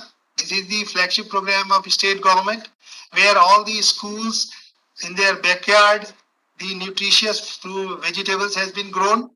So for transfer of technology to the various schools and their midday meal program, these are the effort and the good quality, high yielding planting material has been provided. The technology has been transferred, like say the drip irrigation, ridge methods to grow. So the farmer has been benefited by that. Like the distribution of farmers to the various farming groups, FPOs, particularly the ladies, they are taking all this farming here and then growing it to their places. Training to the various farmers, particularly the Poshan Body programs. Under Poshan Body program, planting material has been given, shading house has been given, training has also been given. So these are our activities which we are coming up. Fish is another area where we are working and then developing the bioflocks cultivation. So this is another enterprise which a farmer can adopt, literally mid-age farmers, and then earn an alternate income. This is highly beneficial and a highly income generating activity. So we have developed the technology demonstrated in the KVK bioflask, their size, what it should be, what should be the profit of the farming, how much cost is involved in it. So all those business model has been demonstrated and transferred at the farmer field by our KVK. We have been awarded with several awards also. Online system has been followed to do the training to the farmers. See this one, bioflocks. And if you will see how the people are generating with this, then you can say the colored fish, ornamental fish production. This could be another business model where people are using their colored fish, aquariums and the other things. So these are the things which we are just trying to tell to the farming community, and then the young student or the young professionals from the village region. So they can come up with these technologies and work. Now processing and the organic production, this is another major example of the promising character capacity of the machine, and the machine has already been provided. So the rice, which is product, if you see these products, right, buckwheat flour, wheat flour, so all these flours, byproducts are ready, and with the FPOs, particularly the Mahila Swasahayata Samuh, so these people are making a lot of cookies, a lot of nutritious food, and then the flours, and then selling it at the KVK center. So our KVK center has already been opened up as a marketing hub where the various farming people can come and sell their product. So this is another initiative. Like you see the lal gold, red rice. Red rice is becoming very prominent these days with this brand, Bastar region. People have even brand the Indravati Swasahayata Samuh, and they are selling it at the moment to the through KVKs and also to the open market. Online portal has already been created to them. So actually what we are saying is in the Atmnirbhar Bharat, the village level production unit, processing unit, packaging, forwarding unit, linking to the farming system or the marketing system, online farming, and then in the open, let's say the outlets at the KVKs. So these are the effort which are reaching, enhancing the farmer income at the moment. See, they are also making poha out of it. See, these all ladies, they are making good quality poha. Packaging forwarding has been done in a good quality as a marketable standard, and then they are selling at the moment. These are some products from the ragi, papad, and then the soup. So all these products are ready, and then they are making it for the purpose. Some entrepreneurial activities. Mushroom production is another enterprise. One of our deans here, he is a very known Dr. MP Thakur as a leading person for mushroom. So various product out of mushroom, its cultivation in a low cost manner, and then processing and marketing is being done at a various stages like the Korba village also. This is one of the example. Total income he is generating this much. So actually what I am trying to tell you is that through KVK, we are able to transfer the technologies and also provided them the need-based mentoring to marketing linkage and develop their income. Okay, so these are some other horizontal spread. How many spread we have done till date, net income. Okay, like Dantewala, Kankir, Narayanpur, Raigad. So all this KVK, number covered, farmer covered, and then this activity for particularly leg production. So every technology is having a different type of target group, and then people are coming up with that. This leg processing unit has already been inaugurated by Honorable Chief Minister and Agriculture Minister very recently, and it has started benefiting the farmer income generation scheme at the farmers level at that region. This is our coverage and linkages with several institutes in India and in the state, and we are working with that. This is the flagship program of Government of Chhattisgarh, Godhan Yojana. Here, what activity, where we have gone and how we have developed is high quality vermicomposting for giving the caterpillars, and then at the village level, they are marketing. These things has been linked with the KVK, and we are really developing the Godhan Yojana adopted at 362 area. These 362 farmers. And then if you see, we have designed a lot of good quality organic product, which is being marketed also by this particular ladies group or the Swasayata Samoos. So in the Godhan area also, for the quality production of vermicompost, all the technology has been transferred by Indira Gandhi Agriculture University to the Department of Agriculture and also to the Panchayat Vibhag, and then this is being really in practice at whole Chhattisgarh, and their marketing has already been initiated by government of Chhattisgarh, and then a lot of people are now getting this good quality fertilizer for the purpose. This is another slide which is showing how we are using the godhans and then developing some of the vegetables by organic supplementation only. So this will be free from insecticide and pesticide, more healthy vegetables for their own consumption. If they can consume more than produce more than that, then they can also sell it. So that's the Godhan Yojana. And then for Godhan Yojana, the good let's say the chara production, fodder production is also one of the area where in the backyard of that, the good fodder will lead to good milk production also. So that is the whole idea of developing the thing. Silage making, another other activity of Godhan, like in the Godhan Yojana, we are also doing this chicks and then the birds and then the other production and transfer, mushroom utpadan. So mini rice mill is already been provided to the SSGs, and then the Jeera Fool rice which is being produced is being marketed at Raipur by our outlet, from our outlet by 5 or 6 FPOs currently.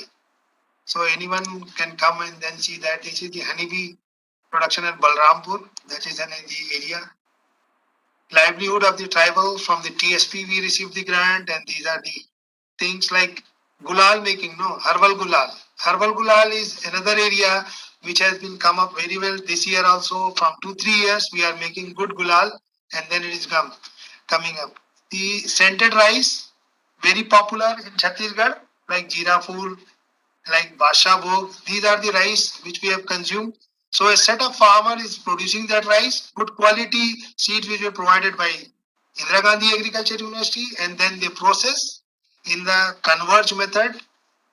With the convergence, we have the mini rice mill given to these FPOs. Then they market it through our KVKs also. Like this is the mini rice mill of the Radhe Krishna Swasayata Samoor. So like that, there are many we are doing this one. Will hatchery. So there are hatcheries which is already been generated to the farming community, and then it is being shown to the farmers, right? I think I have taken a lot of time. So if Amit permits, I think I can go a little faster with this, or if time is there, then I can improve a little bit more on that. Please, sir, carry on. But we have limited time left and one more presentation to go ahead with. Okay. Then I will finish. I will finish in 2 minutes, sir. I will just finish. Please. Okay. So this is poultry rearing units. So that is being also given to the all 5 KVKs to the various communities, right? So if I can go a little fast, this is another bird, like SL production, which has been introduced very recently, and then the people are liking this also at the time to come. Employment creation, herbal gulal, I just explained it to you. This we are doing it by the farming community, and then packaging forwarding, it is available with our Raipur outlet counter also. See, this is the packing, very good packing for the gulal. This is herbal gulal, how they pack it, how they sell it. So these are all pictures of showing things. Even to the Honorable Governor has also received this one. So it has been appreciated at every level by us. And then this is production of vegetables. Bamboo mission is also one of the mission which is being taken care of by our KVKs or through main center at Indira Gandhi Agriculture University Raipur, at where we are producing a lot of planting materials, seed hub. These are the conditions, all the KVKs, total production capacity. So the 3 major pulse crop they are producing. So these are the activity. This is university cell counter which I was just telling you. You will go through. These are the another incubation center, agri-business incubation, where you can see the RABI, Government of India ICR funded project run by us. And then these are the supports which we get. And these are the company, I must say that there are 12 companies or the founder members and then their budget. We have arranged funding for them through Government of India ICR grant. And also these are the companies which are currently incubated and at the moment they are already running a business. So this is a good achievement by Indira Gandhi Agriculture University in terms of doubling the farmer income and making farmer Atmnirbhar or making India Atmnirbhar. This is some facilities of Rabi Enterprise, the incubation center. These are the products which has been shown to the various people and our FPOs.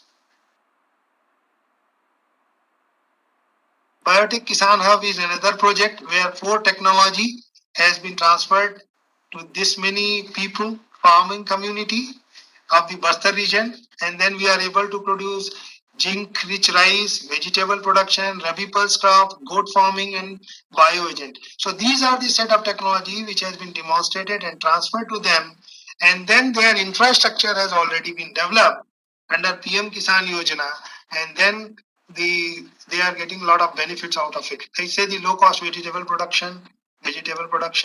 So this is what is my total slide from Indira Gandhi Agriculture University.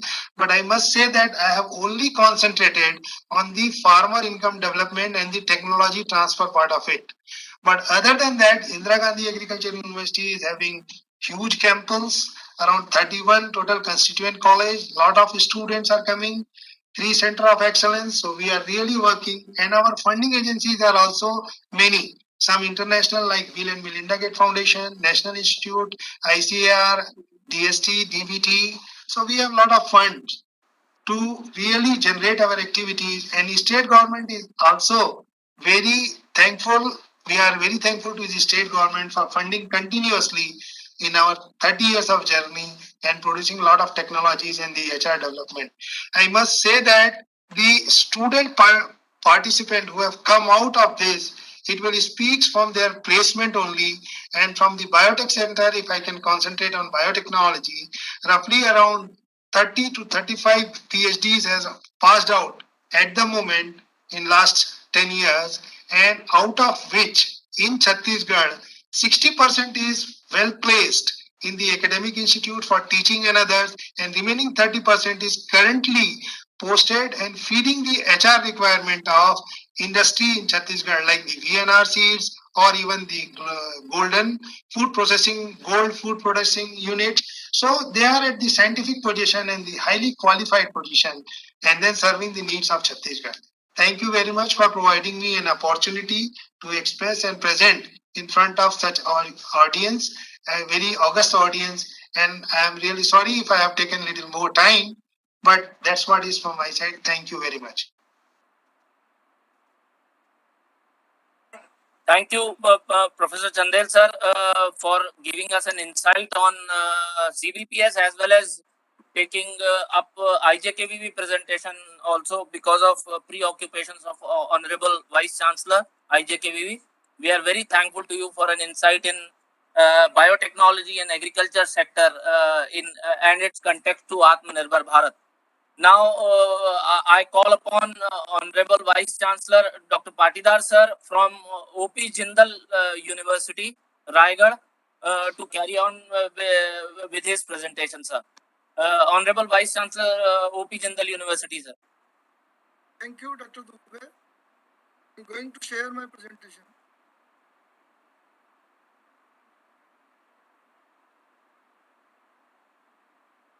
Is it visible? Yes, it is visible, sir.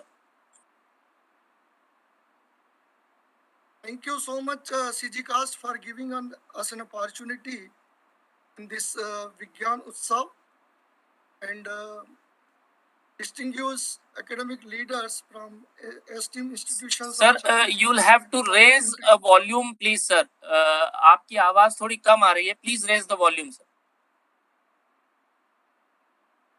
Yeah. Now it's okay? Now it's okay, sir. Okay, thank you. Thank you, Dr. Dubey. Thank you, CCoST, for giving us an opportunity to speak on this Vigyan Utsav.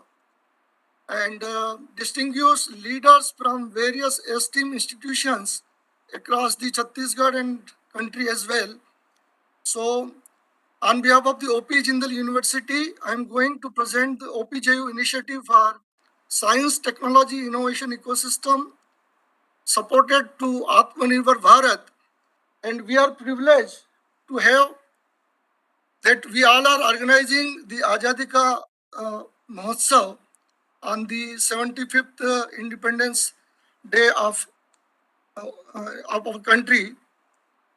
So these are the outline of the presentation about OP Jindal University, OPJU initiatives for the Atmanirbhar Bharat, infrastructure support, technological initiatives, teaching, learning and research contribution, demographic dividend and the demand and supply, and the activities, the strategies for the STI in education at OP Jindal University. About OP Jindal University, the university established in 2014. It is an initiative of Jindal Steel and Power Limited. And this is approved by UGC, and also the engineering and management programs are approved by the All India Council of Technical Education. It is a multidisciplinary university, aims to produce young professionals and future leaders by providing quality educations. And recently, the university recognized as emerging university of the India and also the most trusted technical university. Our vision is to establish a world-class university in the state of Chhattisgarh, where the students learn by doing, the real-world challenges find the practical solutions, and innovations happen by design, not by default. And the mission of the university is to make the students employable and industry ready by developing the state-of-art laboratories, developing and designing the industry-linked, future-oriented, research-oriented curriculum, and harnessing the global partners and establishing center of excellences. So finally, the vision of the university is the bridging the gap between industry and academia and the make the students employable and industry ready. At a glance, this is a multidisciplinary university having 3 schools. University established in 2014, and actually the functioning of the university we started in the 2015. In a very short span of 6 years, we established 3 schools: School of Engineering, School of Management, and School of Science with UG, PG, and PhD programs. And today I'm happy to share that 34 scholars pursuing their PhD in Engineering, Management, and Science of the university. The university is spread in 50 acres of land with more than 3 lakhs square feet built up area. It's a completely residential campus. We have a fully Wi-Fi 500 plus Mbps 1-to-1 internet connectivity, more than 500 computers, network computer systems, and currently we have 500 plus, 1500 plus students from 18 states of the country. And the university, as a young university, we have 75 plus full-time faculties. 80%, more than 80% faculty are PhDs from various reputed institutions, including IITs, NITs, triple ITs, IIMs. And the placement of the university is around 80 to 85% students placed every year in reputed multinational companies with attractive packages.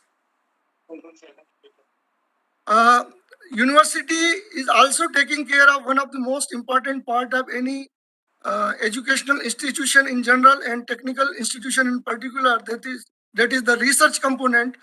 So far, 1,000 plus referred international journals published by the faculty, and in international journals, and 100 plus in the national journals. And we are also establishing so many center of excellences. One of the most important center is innovation and entrepreneurship, Center for Research Excellence, Center for Corporate Education and Training, Industry Academia Collaborations, social empowerment cell, and one of the flagship program of the Jindal Steel and Power Limited and our university jointly establishing very important center, that is Center for Steel Technology and Product Development. So this is just at a glance about the university. How university academic programs in line with the needs of Atmnirbhar Bharat is already said by our Honorable Prime Minister that 5 pillars to make the India a self-reliant country, which was discussed by the earlier speaker, Director NIT Raipur, that these are the 5 pillars which are very, very important to make the India a self-reliant country, Atmanirbhar Bharat. How the technical institutions are supporting to make the India Atmanirbhar Bharat, and how the OP Jindal University in particular is supporting to make the country Atmanirbhar Bharat with the support of promoting STI, science, technology and innovation in different programs across the university. So one of the most important pillar is infrastructure support, teaching, learning and the innovation, technological initiatives, demand and supply, that is how what is the outcome ultimately of the university, how many students got placed, and what about the internship of the students and the demography. These are the 5 most important pillars which supports to make the India Atmanirbhar Bharat, to realize the dream of our Honorable Prime Minister Shri Narendra Modi ji. Infrastructure and support, the university have 50 plus labs with modern, latest, advanced equipment, machineries, and the latest softwares. The university have the Fab Lab supported by the MSME. We have 10 plus centers of excellence, 15 plus global and national partners, 50 plus industry partners, 10 plus professional society chapters, and training and research facilities in the university to support the country, to make the country a Atmanirbhar Bharat. These are the laboratories, 50 plus laboratories available in the various departments, including mechanical engineering, electrical engineering, metallurgy and materials engineering, civil engineering, computer science and engineering, high-end research labs. These are some of the laboratories, and these laboratories equipped with the latest advanced modern equipments not only support the need of the curriculum study, but also greatly support to carry out research in the respective areas. So these laboratories are well established and also establishing with the support of our parent organization, Jindal Steel and Power Limited. These are some of the advanced equipments, machineries available in the university, and with the help of this equipment, machinery available, many of our faculty members and the students jointly doing research in the area of, especially in the area of steel, power, mining, automobile, and renewable energy. So these are some of the advanced equipments like X-ray, diffraction machines.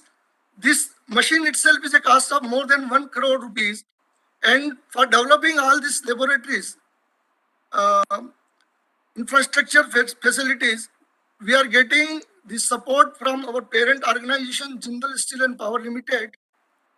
So these are some of the equipments, advanced welding machines with the support of Fronius Pune, Intel Lab, which is supporting the Internet of Things.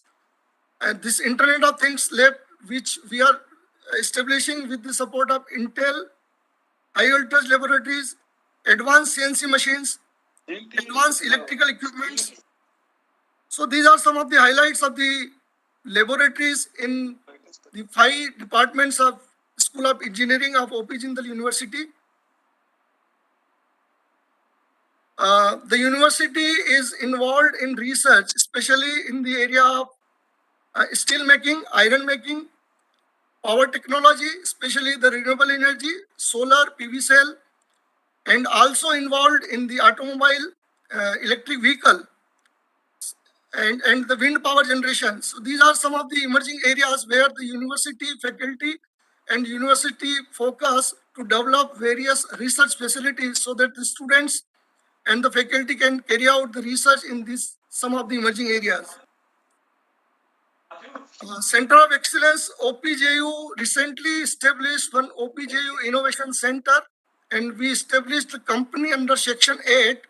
Under this center, we are developing so many Center of Excellences, like one is the Center for Steel Technology and Product Development. Also, we are developing the incubation centers where the students, the faculty, and we have an ecosystem with the industry people. So the community people, the students, the industry people, and our faculty, they can convert their idea into startups. And with the support of this OPJU Innovation Center, we are promoting the culture of innovation and entrepreneurship in the campus of the university. So these are some of the centers which are in the process of establishing with the support of our parent organization, Jindal Steel and Power Limited, and also support we are receiving from Jindal Stainless Steel, which is another group company of OP Jindal Group. And we, in addition to the Jindal Steel and Power Limited, Jindal Stainless Steel, we are also receiving support from JSW, which is another group of OP Jindal Group. So with the support of JSW, with the support of JSPL and JSL, we are establishing this Center of Excellences in various areas, especially in the field of steel, power, mining, renewable energy, automobile, and electric vehicle. And also developing one of the most important center is the welding technology and the Industry 4.0, where the technologies like artificial intelligence, machine learning, analytics, blockchain, AR, VR, Internet of Things, these all technologies are used and developed in this particular Center for Industry 4.0. So this is OPJU Innovation Center. The purpose of this center is to promote the research, to develop the culture of startup entrepreneurship, and the ideas which came in the mind of the students or any people of the community nearby area can be converted into a business, into a startup, into an entrepreneur. So the university is developing the Fab Lab and all kind of facilities where the students or the faculty or anybody can convert their idea into business by developing some prototypes and all kind of facilities. The designing and everything will be provided in this OPJU Innovation Center. And we are lucky, we are very fortunate that we are continuously receiving the financial support from Jindal Steel and Power Limited to develop this OPJU Innovation Center. This is basically the ecosystem we are developing with the help of this OPJU Innovation Center between the community, between the industry and the academia, where all the stakeholders, they can come, they can design their prototypes, and finally they can convert their idea into a business and to develop startups, and finally we can produce the entrepreneurs. See, this is the basic concept of functional structure of this OPJU Innovation Center. We are getting support from our all centers of excellence of the university, whether it's the CSPD, CSTPD, or Industry 4.0, or Weld 4.0, or Logistic 4.0, or some other centers like Center for Corporate Education and Training, Center for Industry Academia Collaborations, and the faculty and the experts from the industries. See, the university is surrounded by so many industries, more than 100 small, medium, and large scale industries. And because of that, we have a very strong industry ecosystem. Every semester, the students undergo various industrial visits, and we made 1 month, one semester, one full semester internship compulsory for all our students, whether they belongs to engineering, management or science. So with the support of the industry expert, the facilities available in our group companies, the facilities available in various laboratories of OPJU, the students, the industry expert and the community people can come to this center, utilize the infrastructure facilities available in the center like 3D printing, the fab lab, the instrumentations, everything, and they can design their prototype and finally they can convert their idea into a business. This is the sole concept behind establishing the OPJU Innovation Center. This is one of the very important flagship program, or we can say the center of OP Jindal University. We today, we are very new university established in 2014 and actually functioning started in 2015. In the 6 years of span, the university is today better known as University of Steel Technology. So this is one of the very important center which we are developing with the support of JSPL, where all the steel manufacturing related activities we are going to develop by developing the infrastructure and facilities and also recruiting the manpower which is related to steel technology. So these are some of the emerging areas which will be establishing under this particular Center for Steel Technology and Product Development. This particular center is harnessing collaborations with our parent organization as well as the Fronia, Sino Steel China, Ahut University, that is one of very prestigious university of China, that is Anhui University of Technology, and also Ajoy University. So these are some of the partners of this particular center.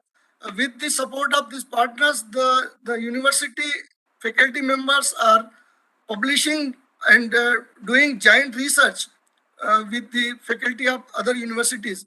And with the support of the various industry partners, we are developing here the research facilities to carry out in this particular center.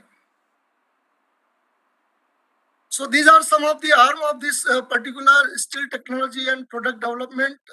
The focus is on the steel manufacturing, where the core areas are lean manufacturing, value engineering.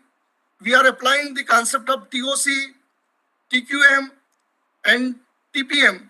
So with the support of all these concepts, we are implementing this particular arm of this particular center, that is steel manufacturing, is one of the focus area of CSTPD.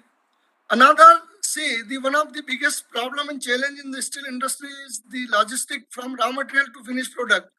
So our university is taking care to develop the experts and also carried out research how to improve this particular area of steel logistics so that we can provide solution to various steel industries facing nowadays, especially in this particular steel logistics. And the marketing is also one of the very, very important area. So this is another part of this CSTPD, where we are taking care of steel global marketing. Industry 4.0, how to involve the disruptive technologies like artificial intelligence, machine learning, Internet of Things, data analytics, big data, AR, VR, blockchain. These are some of the very important disruptive technologies, cutting edge technologies nowadays used in various industries. How these technologies can be inbuilt in steel industries. So we are also in process of developing one of the arm of this CSTPD as Steel Industry 4.0. So how all these advanced technologies can be inbuilt and research can be carried out in this particular area. This is the alignment of various pillars and the centers. We have the 5 most important pillars like the academic program, research, skill development, knowledge repository. And these are some of the centers: steel technology, manufacturing excellence, logistic, industry 4.0. These are some of the arm of this Center for Steel Technology and Product Development. So how to realign the pillars and the centers is shown in this particular slide. How learning at OPJU support the Atmnirbhar Bharat, which is the topic of this today's presentation. See, the 5 most important pillars of our delivery at OP Jindal University is because the university is surrounded by so many industries, more than 100 small, medium, and large scale industries. And our philosophy is like a medical college cannot open without a hospital, an engineering institute or the science institute should not open without industry. So, as we can see, look at to the unemployment scenario and the need of the industry because of the changing technology. There is a need of industry-linked curriculum. So, university is developing the industry-linked curriculum by involving the experts from the industry and regularly inviting them not only for the delivering talk for the students but designing the curriculum, and based on the current industrial need the university is taking care to design the industry linked curriculum. Also how to promote the research in the university by providing the quality infrastructure and facility, and also provide the financial support to the faculty students involved in various innovative creative projects. So ultimately, how to inculcate and foster the innovativeness, the creativeness, the problem solving ability in the students and the faculty members. So the university is also taking care of promoting research by developing infrastructure facility and also providing financial support to faculty members for publishing papers, attending conferences, workshops, seminars, colloquiums. And one of the most important part of this OP Jindal University is the collaborations and partnerships. We are continuously harnessing the international collaborations and partnerships, and through these partnerships, we wish to send some of our students for study abroad program. The faculty member of OPJU and the partners institutions can do joint research, and also the faculty members of OPJU and our partner institutions can jointly organize some international conferences, workshops, seminars, symposiums, and ultimately to upgrade the faculty and the students with the recent trends and technology, and how we can make the recent technology the part of our curriculum is the sole purpose of harnessing the international and national collaborations and partnerships.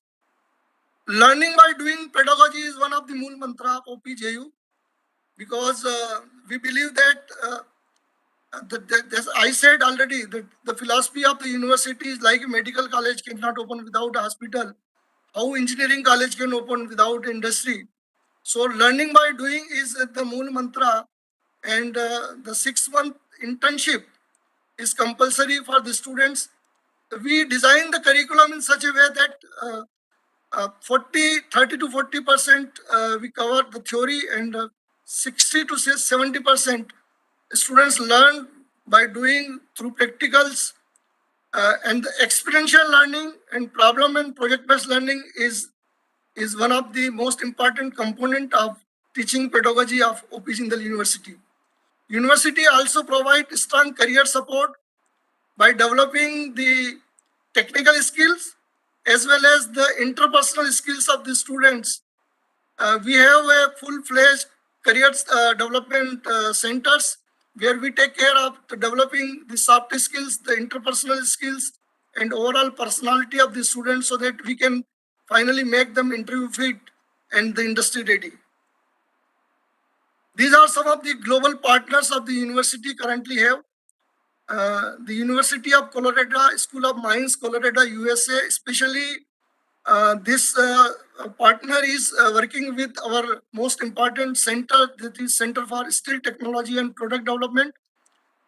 Texas University, Dallas, Navin Jindal School of Management, USA. This is one of the partner for our School of Management, especially for the business school. One very important consortium for engineering education, IUCEE is one of the partner, and the Changwon National University, South Korea. In addition to this, we are also going to collaborate with Sohar University, Oman, and the Ahut University, that is Anhui University, China. And for these two universities, the Sohar University as well as the Ahut University, China, once this pandemic situation will over, we are signing the MOU to send some of the students for at least 2 semesters study at their university. These are some of the national partners. With the supports of these national partners, we are doing many giant activities like the organizing conferences, workshops, seminars, inviting experts from these institutions, and jointly organizing faculty development programs, various training programs for the students. So Chhattisgarh Council of Science and Technology is also one of the partner of OP Jindal University. Recently signed one MOU with CCoST. And IIT Mumbai is one of the partner in National Mission on Education through Information Communication Technology. So these are some of the partners of national partners. We have, like other institutions, the main professional society chapters, including the IEEE chapter, IST chapter, AIST chapter, TMS. ASN International chapter is one of the most important chapters we established recently in the Department of Metallurgical and Materials Engineering. See, the university is providing financial support to faculty members to promote the research. These are the publications of the faculty members in SCI Scopus journals in last 3 years. As I said, that university is a very young university, and in the last couple of years, the university faculty members published a good number of papers in SCI and Scopus journals, and also presented papers in international conference like IEEE, CSI, and some other reputed international conferences. This year, 9 of our faculty members published book chapters, and a number of patent files, 8 last year, this year 6. So these are some of the statistics which shows that the OP Jindal University is giving equal attention and focus on the research and promoting the research in the university, and ultimately to create a research ambience in the campus of the university. These are some of the financial support we are providing our faculty member to promote the research. Rupees 10K support for each SCI Scopus research paper publication, and also publication of book chapter. 50,000 support for publication of book. Up to 25,000 support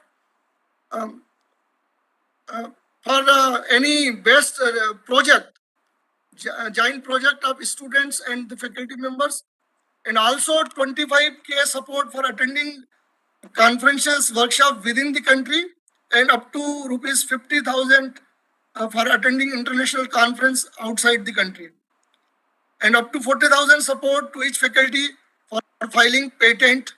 These are some of the schemes which recently launched by the university, and many of the faculty members taking advantage of these schemes and publishing papers, and ultimately the university is able to create the research atmosphere, ambience, environment in the campus of the university. These are the recent technological initiatives taken by the university. Industry 4.0 is a very important area where university is developing this particular center under the Department of Computer Science and Engineering. And recently we collaborated with Intel to promote the emerging technologies like artificial intelligence, machine learning, data analytics, Internet of Things, AR, VR.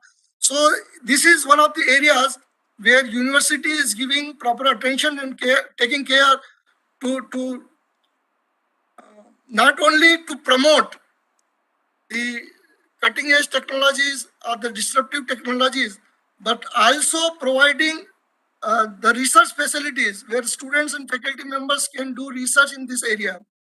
Electric vehicle technology is one of the emerging area where the Department of Electrical as well as the Mechanical Engineering of the university is doing developing this particular center with the support of Sun Mobility Bangalore. Smart welding technology is one of the area where the university is taking support from Fronius Pune, and this center is already developed. The university is providing hands-on training to our students in this particular areas. High-speed rail technology is one of the important area where we are giving focus with the support of our parent organization JSPL. And recently, the JSPL invested around 2 crore rupees developing this high-speed rail technology facility in the campus of the university. Digital manufacturing technology support is also one of the emerging area, and the university in the Department of Mechanical Engineering is developing this particular centers in collaboration with Siemens Bangalore. And the robotics, as we all know, the robotics is one of the emerging area where we have collaborations with KUKA, and Department of Mechanical Engineering is taking lead in this particular technology. Demography, as I already shown this particular slide, we have students from 18 to 20 states of the country, and we have a multidisciplinary university, the faculty from various branches of engineering, we have faculty from management, we have faculty from sciences. So it is a multidisciplinary culture we are developing in the university. In this way, ultimately, I want to say that in this way, the university is supporting the Atmnirbhar Bharat Abhiyan of our Honorable Prime Minister, Shri Narendra Modi ji. Skilled manpower demand and supply, as I already told, the university is taking care to develop the desired skills of the students, the innovativeness, the creativeness, problem-solving ability, technical skills, interpersonal skills, soft skills, and for that, we have a dedicated career development center, and around 80 to 85% of students every year got placed in reputed corporates with attractive packages. And this year, in particularly during this pandemic, our average package was 6.10 lakhs for the engineering students. Currently, the university have alumni network of 2,500 plus alumni, and we are involving, as we all know, that alumni is one of the most important stakeholder. So we are taking support of alumni for developing this university. Activities towards promoting science, technology, and innovation. This one of the very important activity of university is CIC, Community Innovation Challenge. This activity we are organizing from last 5-6 years, not only for the higher education institutions, but also for the school students. And we received so many ideas and the prototypes, the projects through this particular CIC. And now the best projects, the ideas which we received in last 5-6 years in this particular activity, that idea we are transferring to our OPGU Innovation Center, so that the students of OPG in the university can take these ideas and convert these ideas into the business. NIF, National Level Hackathon, is one of the activities, student teachers training with the support of our social empowerment cell. Corporate education and training, this is one of the very important center of the university, where more than 20 plus faculty members are taking care, providing education and training to corporate people in technological area, in the management, and also sorry to interrupt. Sorry to interrupt because we have very limited time left, 10 minutes. Kindly, yeah, I'll finish in next 2-3 minutes. Please, sir, please. So these are some of the activities we are taking care, activities towards promoting the STI in the university. These are some of the glimpses of the activities, like the Community Innovation Challenge, which we are carried out in last 5-6 years. one of the National Innovation Fest towards the Atmnirbhar Bharat. This is the corporate education training center established in OP Jindal University, and we served more than 20 plus industries so far. This is another collaboration center for industry academia collaborations, and with the support of this particular center, every year we organize 2-3 industry academia conclave and HR conclave, HR meets. So these are some of the highlights of this particular center.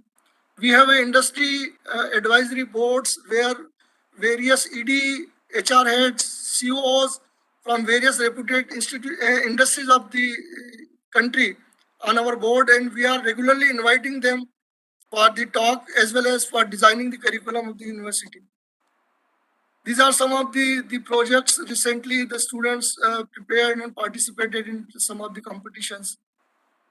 These are the industry-oriented courses we are currently running in the universities: stainless steel, solar energy, electric vehicle, data, business analytics, AI and ML, Internet of Things, street technology, robotics, digital manufacturing, e-commerce. These are some of the recent industry-sponsored projects which is in process, done by students as well as the faculty members of the university. These are some of the new academic initiatives. We are going to collaborate with Siemens for our mechanical engineering program. Likewise, computer science and engineering program, we are going to collaborate with Intel. Our School of Management BBA program with our own university, Sonipat. So these are some of the new initiatives, academic initiatives. University recently received some awards like Emerging University of Steel Technology by Arpat Society, and the 6th rank in Switch Campus by MHRD UGC in 2019-20. Also the Best University of CG in the Progress Global Award 2020 in the presence of CM Shri Bhagelji, and a special category in AICT CIA survey for Best Industry Linked Institution Award 2020 in the presence of Education Minister Krialji. Also received some emerging university with Top Industry Connect and the Best Industry Interface University by some of the private agencies. And finally, I would like to conclude that OP Jindal University is emerging fast as STI asset and strength of Chhattisgarh, with its industry-linked, research-oriented curriculum and developing startup and entrepreneurship culture towards Atmnirbhar Bharat. So thank you, CCoST, for giving us an opportunity to present OP Jindal University in this on this platform. So thank you so much. Over to you, Amitji. Thank you, sir. Thank you, sir. Thank you for a very nice presentation, sir. So very kind of you to accept our invitation and join us for this program, Vigyan Utsav. We are very grateful and we seek continuous cooperation from your good self as well as the university, sir. Thank you, so very kind of you. Now I call upon K.S. Rao Sahab, Scientist D, Chhattisgarh Council of Science and Technology, for vote of thanks. Over to you, Rao Sahab. Good afternoon to all the dignitaries present in the midst from DST, State Council, invited institutions, and from my council. First of all, I would like to extend my sincere thanks to Dr. Datta sir and to all the authorities of the DST who have initiated a year-long Vigyan Utsav as a part of Azadi Ka Amrit Mahotsav to celebrate 75th year of independence, and has given the opportunity to all the state councils to showcase the achievements in emerging science, technology, innovation ecosystems at national level. This will not help the individual state councils to recall the efforts they have put behind their achievements, but it will also help other states to grab the schemes for the development of their states in collaboration with other councils. I would like to extend my sincere thanks to Director General MPCST, Mr. Habib Saab, and Mr. Deshmukh ji from MPCST Bhopal, who have helped us in creating the WebEx and YouTube links. I would like to extend my sincere thanks to the heads of all the leading institutes who have spared valuable time for this meet to showcase their strength. This will certainly help us for further development of our relationship with each other in our endeavor for SCI ecosystem development in the state. Sir, all the participant heads are requested for future collaboration also. I would like to extend my special thanks to DST officers, especially to Dr. Rashmi Madam and Mr. Ravikant, who have cooperated a lot for organizing this meet. I would like to extend my sincere thanks to my previous Director Generals, including the presently leading Director General, under the guidance of whom only the Council has made remarkable achievements. My sincere thanks is also to all the participants and heads of the regional science and technology centers who have spared their valuable time for our council.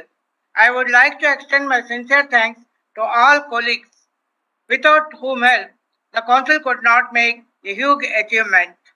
At the last, but not the least, I would like to extend my sincere thanks to my colleagues Dr. Amit Dubey and Mr. Prashant, who have involved from the day one when we have received an email regarding the meet from Dr. Datta sir and put their full efforts to make a memorable presentation. Finally, I extend my thanks to all of you and have a good day. Thanking you. Thank you all of you for your active participation. On behalf of Council of Science and Technology, we extend thanks to each and every participant as well as the presenters. Thank you all. This is CCoST signing off. Thank you.